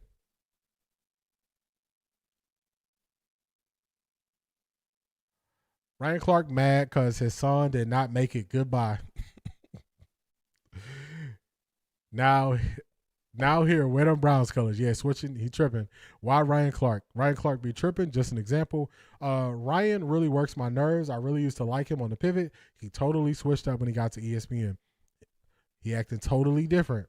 I stopped watching Ryan Clark. He's a low-key hater. It supports some like a Judas. Yeah. Why does Sanders have to earn it when they just gave Dylan Gabriel 6 games on GP? Talk to him, Dazza. Ryan claims Shedeur would never play a game for the Browns when the season first started. There you go. Darkness comes to the light. Sir, he should have been the starter before Flacco. Thank you. That's it. Brent, fence sitters. I get it. Pick a side. I can't trust RC on anything about Shedeur because right after the draft, when everyone was questioning draft position, he said Shedeur would never play a game for Cleveland. They got to stick to their script. He's starting to get on my nerves like Acho. Latika, you see it. As a black man, he should know better. He does not know better. Judas. My issue with somebody like Ryan Clark is too many times he says stuff, then he has to come back and apologize. I don't understand why eventually you don't start making better decisions initially. Why do you always got to go back and apologize? RC Cola needs to stay over there. Stay over there, RC Cola. Yeah. Ryan Clark, stay on that side. Not RC Cola. Yeah. Secretly, a lot of people who claim they love Prime want his son to fail because they are jealous of Prime. When Prime comes in the room, he changes the atmosphere. They're jealous of the Sanders. A lot of people are. A lot of people are. I said that about Sean King. My first take on Sean King was he was jealous of Coach Prime and his kids from the summer. I didn't like Tommy Reese's press conference today. I still feel like he's a young Kevin. It don't sound like he has very much faith in 12. Big Dog 2018, what's going on? And we all came to that same conclusion. We watched it earlier. Just listen to it, and I don't know, man. He just makes me feel uneasy. Yeah, Big Dog, we listened to it. We agree with you. Ryan got CTE. Ryan put on that dress. Hey, y'all see what it is. Every black person that I've known in this culture, if they are in a leader's role, they have to go above and beyond the call of duty to keep your position, stay relevant. It's never fair for us. People just play right into it, and they don't even realize it. If you're not careful, you can turn into the thing that you hate. Remember that, y'all. If you are not careful, you can turn into the thing that you hate. You have to be very careful. Be very mindful of what you say, what you do, how you act when you have power, how you act when you have influence. You got to be very careful. Be careful with your influence. RC is the shield for ESPN production. He helps to make the show go in the direction the producers want. Maurice he's saying something right here, y'all. A lot of times people want to pit content creators against each other. It's a difference. So when y'all watch me, I am the producer and I'm the content creator. Most shows are ran by the producers. Most even YouTubes that are ran by big, when a YouTube is owned by a big company and they run it, their producers tell them how it needs to go. So you end up in conversations you don't want to be in. You end up in situations answering questions you don't want to answer.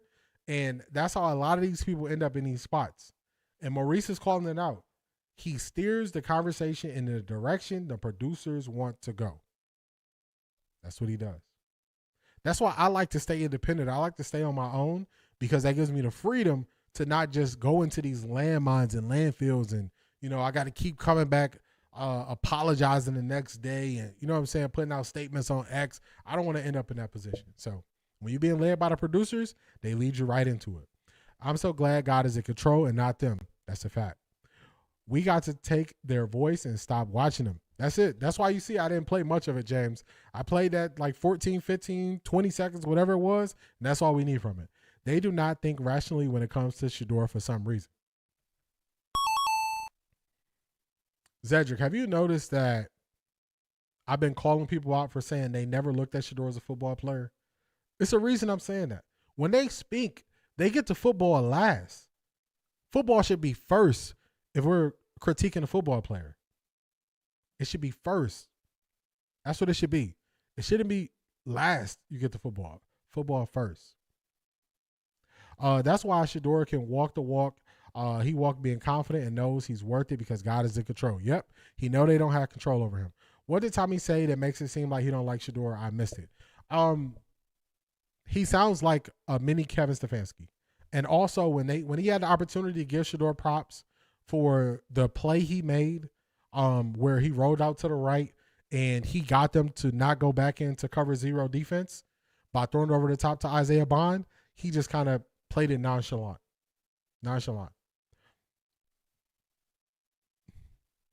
What do you consider a winning season for Shedeur?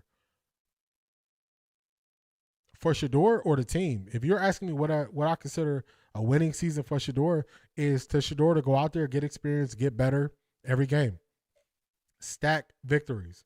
I'm a big believer in getting better daily. So 1% better. If Shedeur gets 1% better every single day, by the time he gets to the game, he does something 1% better every game, I'm fine. That's a winning season to me because I know he's coming from behind the 8 ball. I don't like to solely put win-loss on a quarterback unless they are the reason why you're losing.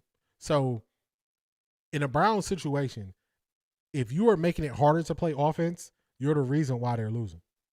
Or you have a bunch of turnovers. Or you can't complete passes. Or you're not accurate. If you are talking, or you said, I'm talking record since he took over, I I will tell you. Let me tell you. Actually, I got it up. Do I got it saved somewhere? I got it saved somewhere. Let me pull it up, and I'll tell you what I believe will be winning.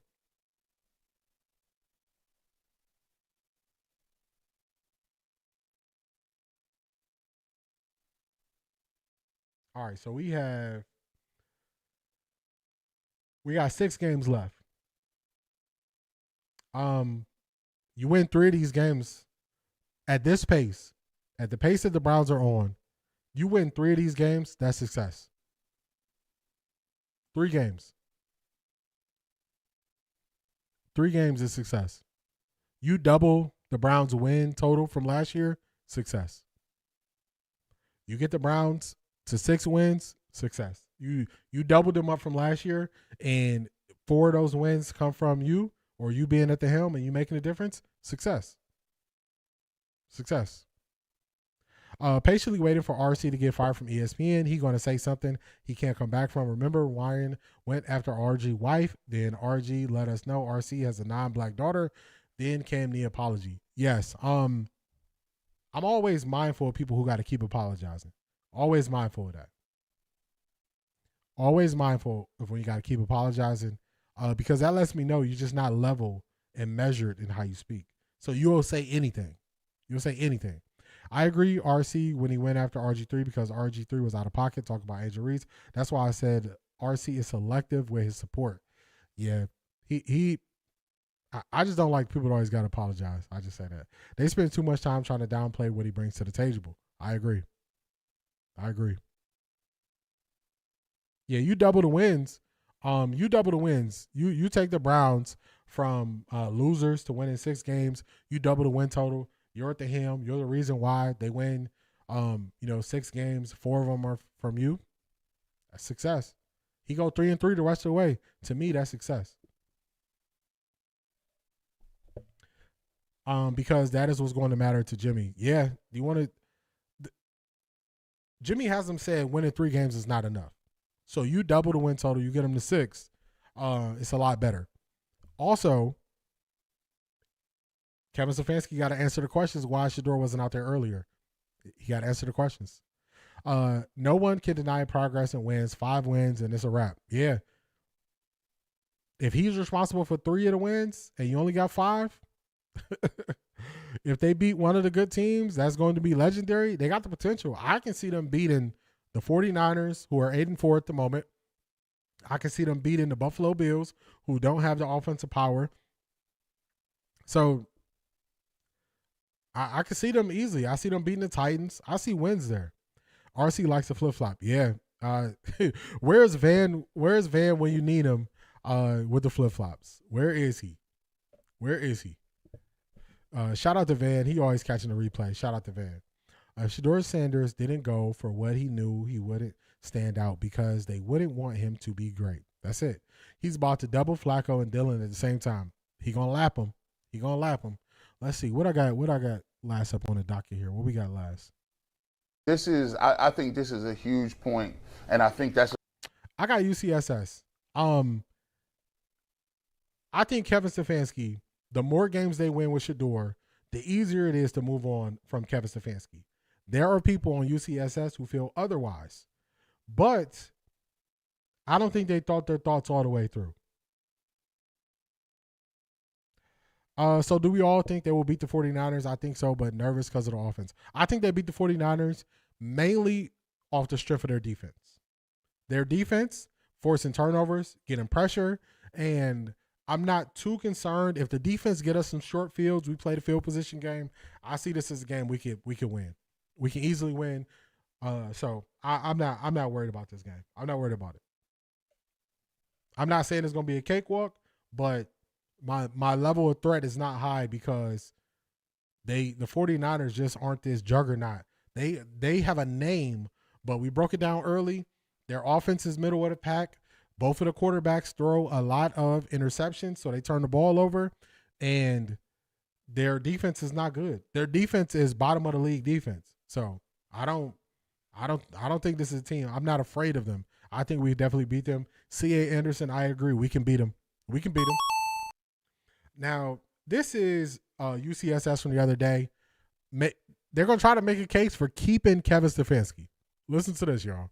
So it's a very good question for the rest of the season because you find out now, this is the most important part of the season right here. This is it. Because let me tell you something.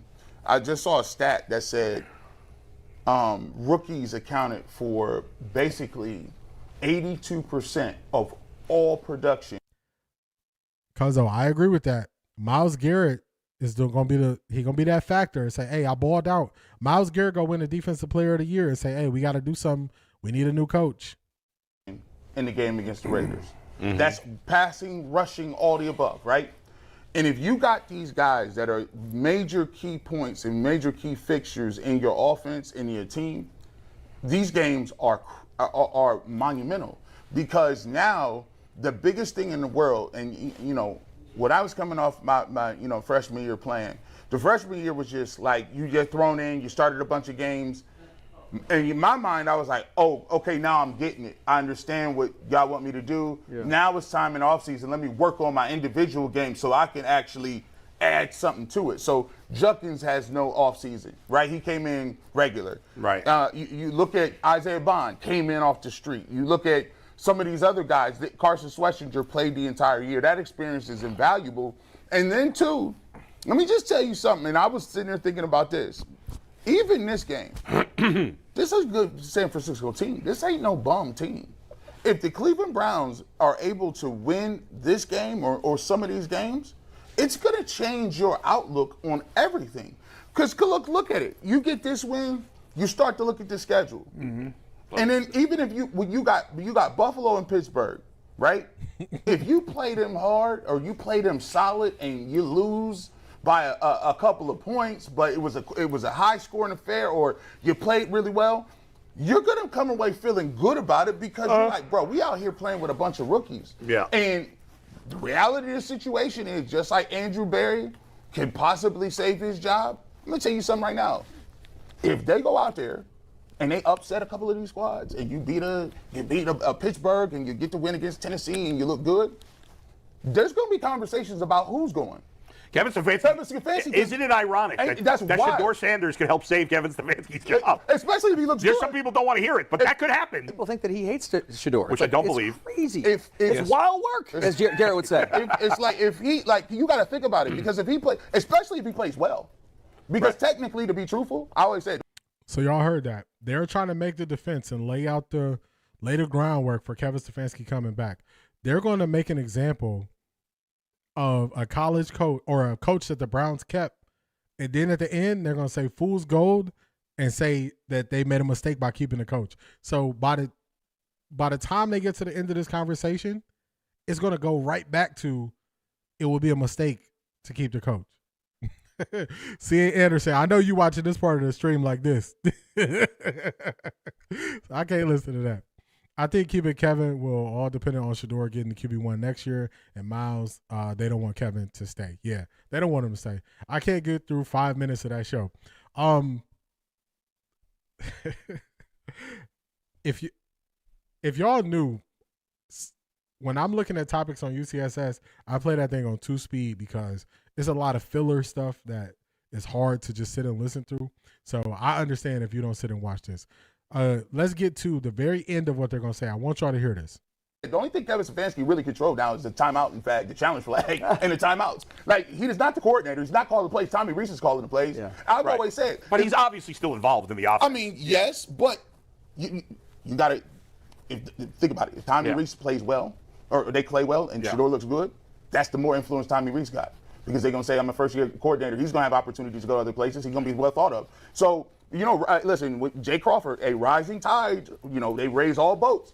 And that just happens to be the general manager and the coach. If you find a quarterback, a lot of things look real rosy after a while, especially if you can put wins together, because people start drinking Kool-Aid. I think if the Browns beat San Francisco, now I don't think they're going to, but if they do, I think that alone leads to a good chance that both Stefanski and Berry will be back. And here's why. Because they'll beat the Titans the following week if they beat San Francisco. I'll be They'll stunned be on a 3-game win if they streak. don't win. And now you got you got 5 wins if you beat Tennessee going into Chicago, right? And then you probably win one more. Maybe it's Chicago, maybe it's Cincinnati. Who knows? You got the if they Steelers end at up home. 6-11, they're not getting fired. As much as we may want the fans to get fired, they're not getting fired if they finish 6-11. Because most of us thought they were going to win 4 or 5 games this year. Yeah. I think I picked 5. I think you picked 3. Yeah. Or 4. 3 or 4. I remember. If they win 6. Remember this. There was a year, I forget what year it was, Dustin. Eric. This is the part I want y'all to hear right here. Listen to this part. Y'all heard everything they said about, oh, you might want to keep the coach and all this stuff. They get the 6 wins and all this. Listen to where they end up at the end of this conversation. Mangini was the coach. Yeah. And the Cleveland Browns down 08 the or stretch. 09. Yeah, right. They won 4 games. Yep. And Eric Mangini kept his job. They got fired the next year, right? Yeah, they ended up winning that Jets game at the end. Yeah. They gave him 4 games in a row, Right. and they kept him. And they started terribly the next season. Fool's That was gold. it. It was I think it was 08. Y'all hear that? They described a situation where a coach should have been fired for the Cleveland Browns. They got to the very end of it, and they brought the coach back and then said they start off terribly, fool's gold, they fired the coach. So you already seen this play out, and you are not using that information and what you should have learned from the last time this happened. If a coach is on the hot seat, the best thing to do is just get rid of him as soon as he hits the hot seat. Don't keep him. That's the worst thing to do. So they finally got there, but I thought that was funny because this just shows me that I don't know how much thought goes into what people say before they say it. I said about Ryan Clark. I just showed y'all there. They spent 7 minutes telling us why they should keep Stefanski, only to end up at a point where when the Browns were in a similar situation, they made the wrong decision by keeping the coach. So wouldn't that lead you that this would also be the wrong decision to keep this coach? Hey, some of this stuff, you can't make it up. You cannot make it up. You can't make it up. So it's just crazy to me. Stefanski has to decrease the frequency of the Wildcat use moving forward so Shedeur can show what he can do in the red zone. Yes, I agree. Dylan Gabriel struggled in the red zone all of all-season camp, all in the training camp in the regular season. They are trying to tag that onto Shedeur, which makes no sense. It makes no sense. No sense at all. Kevin Stefanski just doesn't understand how to develop creative players. He used to the same plays. He doesn't know how to be creative. I'm just saying. Doki, I agree with you. He doesn't know how to be creative. He's not creative. His offense is not creative. He has to go. They're going to kill Cam next week. Sorry, Cam. It's going to be bad for him. It's going to be bad for Cam. When the Browns play the Titans, y'all are going to see why. Y'all are going to see why nobody's talking about Cam Ward. I've been watching the film, so I know why nobody's talking about him, but y'all are going to see the truth on why nobody's talking about him. RJ Rizzo. Everybody sees it. I don't know how people miss it and act like they can't see it. C.A. Anderson, 5-speed is digestible. Yeah, I keep that thing on 2-speed, and sometimes I even go 2.5. I just want to get to the main point of what they're saying. Stefanski has to go, if not immediately, at the end of the year. I agree. I'm gonna make sure I keep saying that. I agree. This has to be him. You about to lose your job. You about to lose your job. Zedric, we on the same page. I don't think so because the front office will question why he couldn't start sooner. He looks better than Dylan after 2 games. I agree. The better Shedeur does, the more questions that will come for Kevin. He played himself. That's it. That's exactly it. That's when you play that DJ Khaled, you played yourself. That's it. They never had this conversation with Dylan at quarterback. Why is there hope now? Shedeur. That's it. Shedeur brings hope. He brings hope. They need me, UCSS cast. Build around G. Bush. Some of it is the questions that it's the questions. That's what it is. It's the questions and then the approach they take, and then it's just a recycling of the same people. How many times have you heard these guys say this offense is trash? Contradictions constantly. I agree, Maurice. I always said a different quarterback could change the offense. Everybody went out there and said Quarterback's not going to change this. The offensive line is bad. The running backs are bad. They said everybody's bad. The receivers are bad. Everybody said that. Everybody said that. I consistently said a quarterback can make the offense look better. The quarterback is making the offense look better. So I always went about it on football reasons. I just knew that you can't open up the run game without the threat to pass deep. So now you had a threat to pass deep. You can open up the run game. You can move those defenders out of the box. That's what you can do. You have more wide receivers on the field. You go to get out of those 2 tight end sets all the time. Go to 3 wide receivers, 1 tight end. You go there. You go there more often. They got to move these guys out the box. They can't get to their zone places when you got speed there. It's stuff that could be done. People who say it's nothing can be done are being lazy. Oh my God! Wow! Oh, Shanithia said I meant the new UCSS cast. Gotcha. I got money. I got you. James Woodard, he came back. He said, if you keep Kevin Stefanski, you got to let Shedeur go. Do y'all remember the scene in Any Given Sunday? Jamie Foxx said, it's going to be you or me, and it ain't going to be me. That's what it is. It's going to be Kevin Stefanski or Shedeur Sanders. One got to go, and it ain't going to be Shedeur. If an organization believes they have something in a quarterback, everybody will be fired to make that quarterback have success first. Every organization will do it that way. Everyone. So I agree with you. It's going to be Kevin Stefanski got to go. He at the end of the road anyway. Remember I told y'all when I was a bartender, 2:20, the bar closes at 2:30, we playing end of the road. Kevin Stefanski at the end of the road. That's what it is. If Shedeur dominates the Titans and Cam struggles, we will hear some nasty conversations. Emery will prove himself right. I agree. Do y'all remember it was a person that came in the chat and he said, would I take Shedeur over Cam Ward? And I said yes. And then he stopped asking questions. It's just because I watched it. I watched the tape. I didn't rely on anybody else to make the decision for me. I watched the tape. I kept y'all up to date all year on these quarterbacks from college. I told y'all it was going to be 2 of them. That's it. It's only 2 of them. Everybody wasn't here when I talked about Johnny and his football teams. So if y'all want me to, I could tell you all about Johnny and the football teams. Johnny got 7 football teams. All 7 need a quarterback. It's only 2 good quarterbacks coming out in the draft. How many teams are not going to have a quarterback? Not going to be able to draft one? 5 teams. The Browns are, we all see it. If the Browns win 3 more games, they're out of the running for a top pick. They're not going to get the quarterback. It's that simple. It's very simple. It's not hard to get there.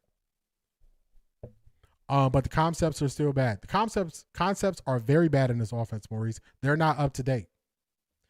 Joe Burrow just showed a QB can make the offense better. There you go. There you go. Why would they keep Kevin Stefanski so he can pick another DG next year? It's the end of the road. There you go. Keith, it's the end of the road. We made it here. We got this far. You ain't got to go home, but you got to get up out of here. That's all it is. If anyone thinks that Shedeur won't have a say in what happens to Stefanski isn't watching what's happening, I agree. Quarterback is so valuable in the NFL. If you have a small amount of impact as a quarterback, you get the keys. And they got to give you the keys for a couple of years. So Shedeur turning this thing around in combination with the Browns being not at pick number 1 or 2, you ride with Shedeur. And then we gotta sell out to make sure Shedeur has everything he needs. That's how it's gonna happen. That's just what's gonna happen. It's gonna be there.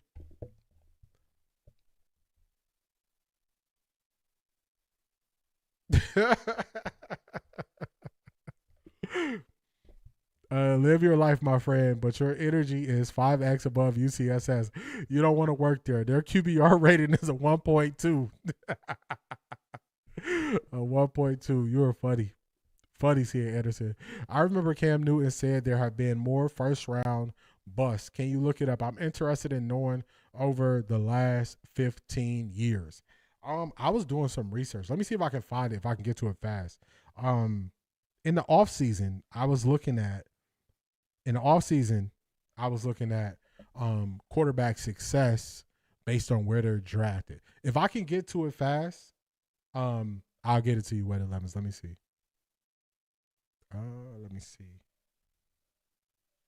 Because that was something I was curious about too. I was looking at in which round the amount of success you will be able to have. I know I did this breakdown in a live stream from the summer.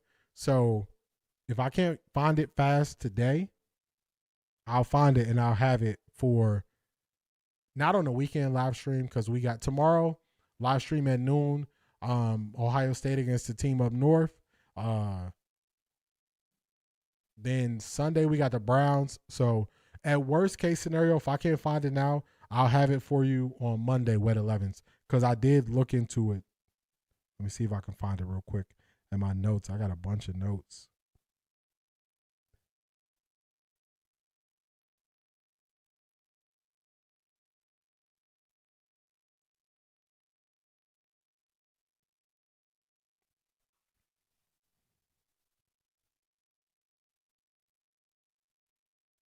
Man, so many notes.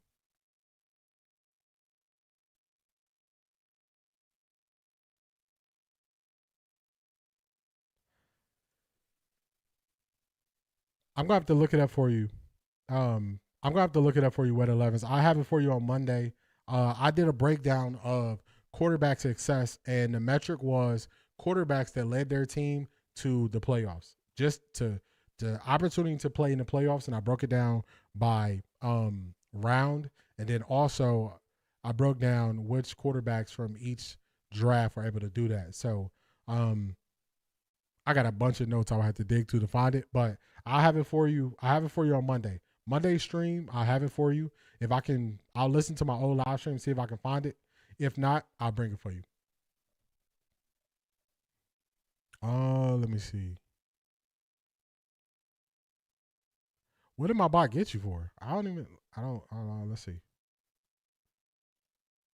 Oh, so if you use a lot of caps in your message, my bot will get you for that. But I still got you. It's here. Let's see. What's crazy is how Sanders is taking control of the team before the media's eyes. He talks like this is his team. They're so biased they didn't even catch it. They are not seeing it. They are not seeing it. It's his team. It's his team. Shedeur is saying, I'm the captain now. That's what he's saying. I'm the captain now. Lil Johnny, if you have 7 teams and only 2 QB, how many teams don't get a QB? James, that's it. When they all say, oh, you just drafted QB in 2026, I'm like, are y'all looking at these QBs? Lenore Sellers, I said it early. He need to go back to school. Arch Manning, go back to school. The Drew Aller is not it. He's coming off of season-ending injury. Garrett Nussmeier, not it. Kay Klubnik, not it. I broke it down. I watched these guys. Sam Levitt going back to school. Carson Beck, not it. I watched all these guys. I've been watching Fernando Mendoza since the very first weekend. I watched all his games. Fernando Mendoza, Ty Simpson. That's it. That's it. Dante Moore most likely going back to school. Lenore Sellers going back to school. So it ain't there. And they're not even willing to compare their stats to Shedeur's because their stats don't come close to Shedeur. They are praying that one of these guys win the Heisman so they can have that over Shedeur. They are praying that happens. Got to take it by force since they won't give it to him. That's a fact. That's a fact. That is a fact. Man, I wish I could find that for you, Wet 11s. But I got so many notes. I got pages upon pages upon pages of notes. Yeah, I'll have it for you Monday. I'll have it for you on Monday, Wet 11s. I got you. It is Shedeur's team. Honestly, it was his team when he wasn't QB1. They were just waiting for him. They were just waiting for him. He says he is the captain and they will not drown. Do they have the money to get a quarterback with the money they owe Deshaun? Not really. That's why they went the Kenny Pickett and Joe Flacco route this year because of money. So it's money. This has been one of the most boring Heisman races. Yep. They just hoping a quarterback wins it. They're hoping and praying a quarterback wins it so they can get behind him. They can get behind him. Zedric, you've been here for all the streams. How long ago did I say it was only 2 quarterbacks that they was going to look at? And you remember when I pivoted my stream, when I changed it and I was like, I'm not looking at these quarterbacks no more because they're not good? That was a while ago. I can't remember if I did it after 4 weeks or 6 weeks, but after half a season, I was like, man, these quarterbacks not it. That's it. Look at me. I am the captain now. That's it. That is it. Yeah, I'm going to get that for you, Wet 11s. I'll get that for you. I did that in the summer. In the summer, I was doing so much research because if you don't want to talk about nonsense in the summers, you gotta put a lot of work in to not talk about nonsense. So I was really looking at subjects in depth, but I got the notes. I'm going to get them for you. Since week 5, Zedric, you see it. It was early. I'm like, this ain't it. And then when people kept repeating it, I was like, no. It was no hesitation when I was saying the quarterback's not it. I was like, it's not it. They not it. And I still got all my quarterback notes. So I was watching all the games and I was breaking down their film and I was writing paragraphs of notes on quarterbacks. And I remember somebody came in and they were talking to me. I don't know if it was Dante Moore or it was some quarterback. And I'm like, do you want the notes? And I pulled up and I started reading my notes of that quarterback's game. And I'm like, I'm watching the game. I'm seeing the tape. They can't even get a quarterback in pickup because they have no money. Yeah. They gotta. That's why I think the best course of action is to just keep the 3 that you have. Deshaun coming back next year at the 2, Shedeur at the 1, Dylan Gabriel at the 3, and spend your resources in places that are in more need. You need a whole new offensive line. You need to upgrade your wide receivers. That's where you gotta spend the money. I don't want Kyler Murray. I don't want Tua. I don't want Trevor Lawrence.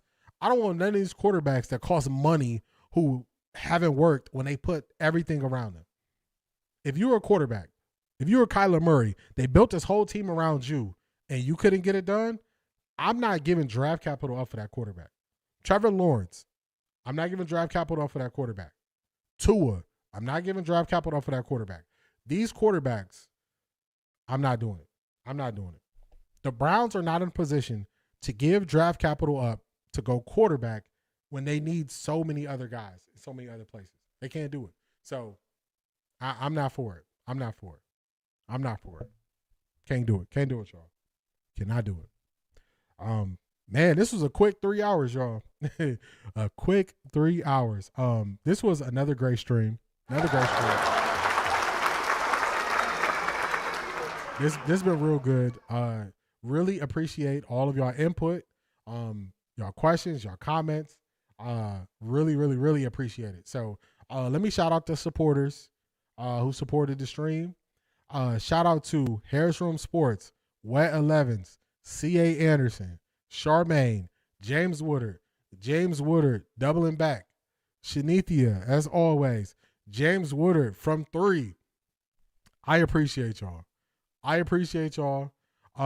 Remember, we going back to back this weekend. We got Ohio State game tomorrow, 12 p.m. Eastern Standard Time. We got the Browns on Sunday. Y'all know we back at it on Monday. Wet 11, I'll get those stats for you so we have them. This has been real, man. I'm so surprised that y'all hang in here with me for hours, 3 hours. I'm just so grateful for y'all. I'm so grateful for y'all. I appreciate y'all helping me get to this level. I appreciate y'all being here with me. I never take y'all for granted. I want to get better for y'all and make sure I'm entertaining and insightful and make sure I don't switch up and I stay on the right side like John Morant says. Everybody stay on that side when they switched up. You switched up, stay on that side, man. So I appreciate y'all. We're going to be back at this thing tomorrow. If you want to tap in for the Ohio State stream, tap in tomorrow. If not, I'll catch y'all on Sunday. As always, it's been real. Y'all have an amazing weekend. I appreciate y'all. Shout out to the people who tapped in on Patreon. Shout out to Charmaine. Shout out to Zedric. And shout out to Shanithia. I appreciate all y'all support. We're going to keep building up the Patreon. If you're interested in a Patreon, it is pinned to the top of the chat. Y'all have a great weekend. I'll catch y'all in the next one. Peace, y'all.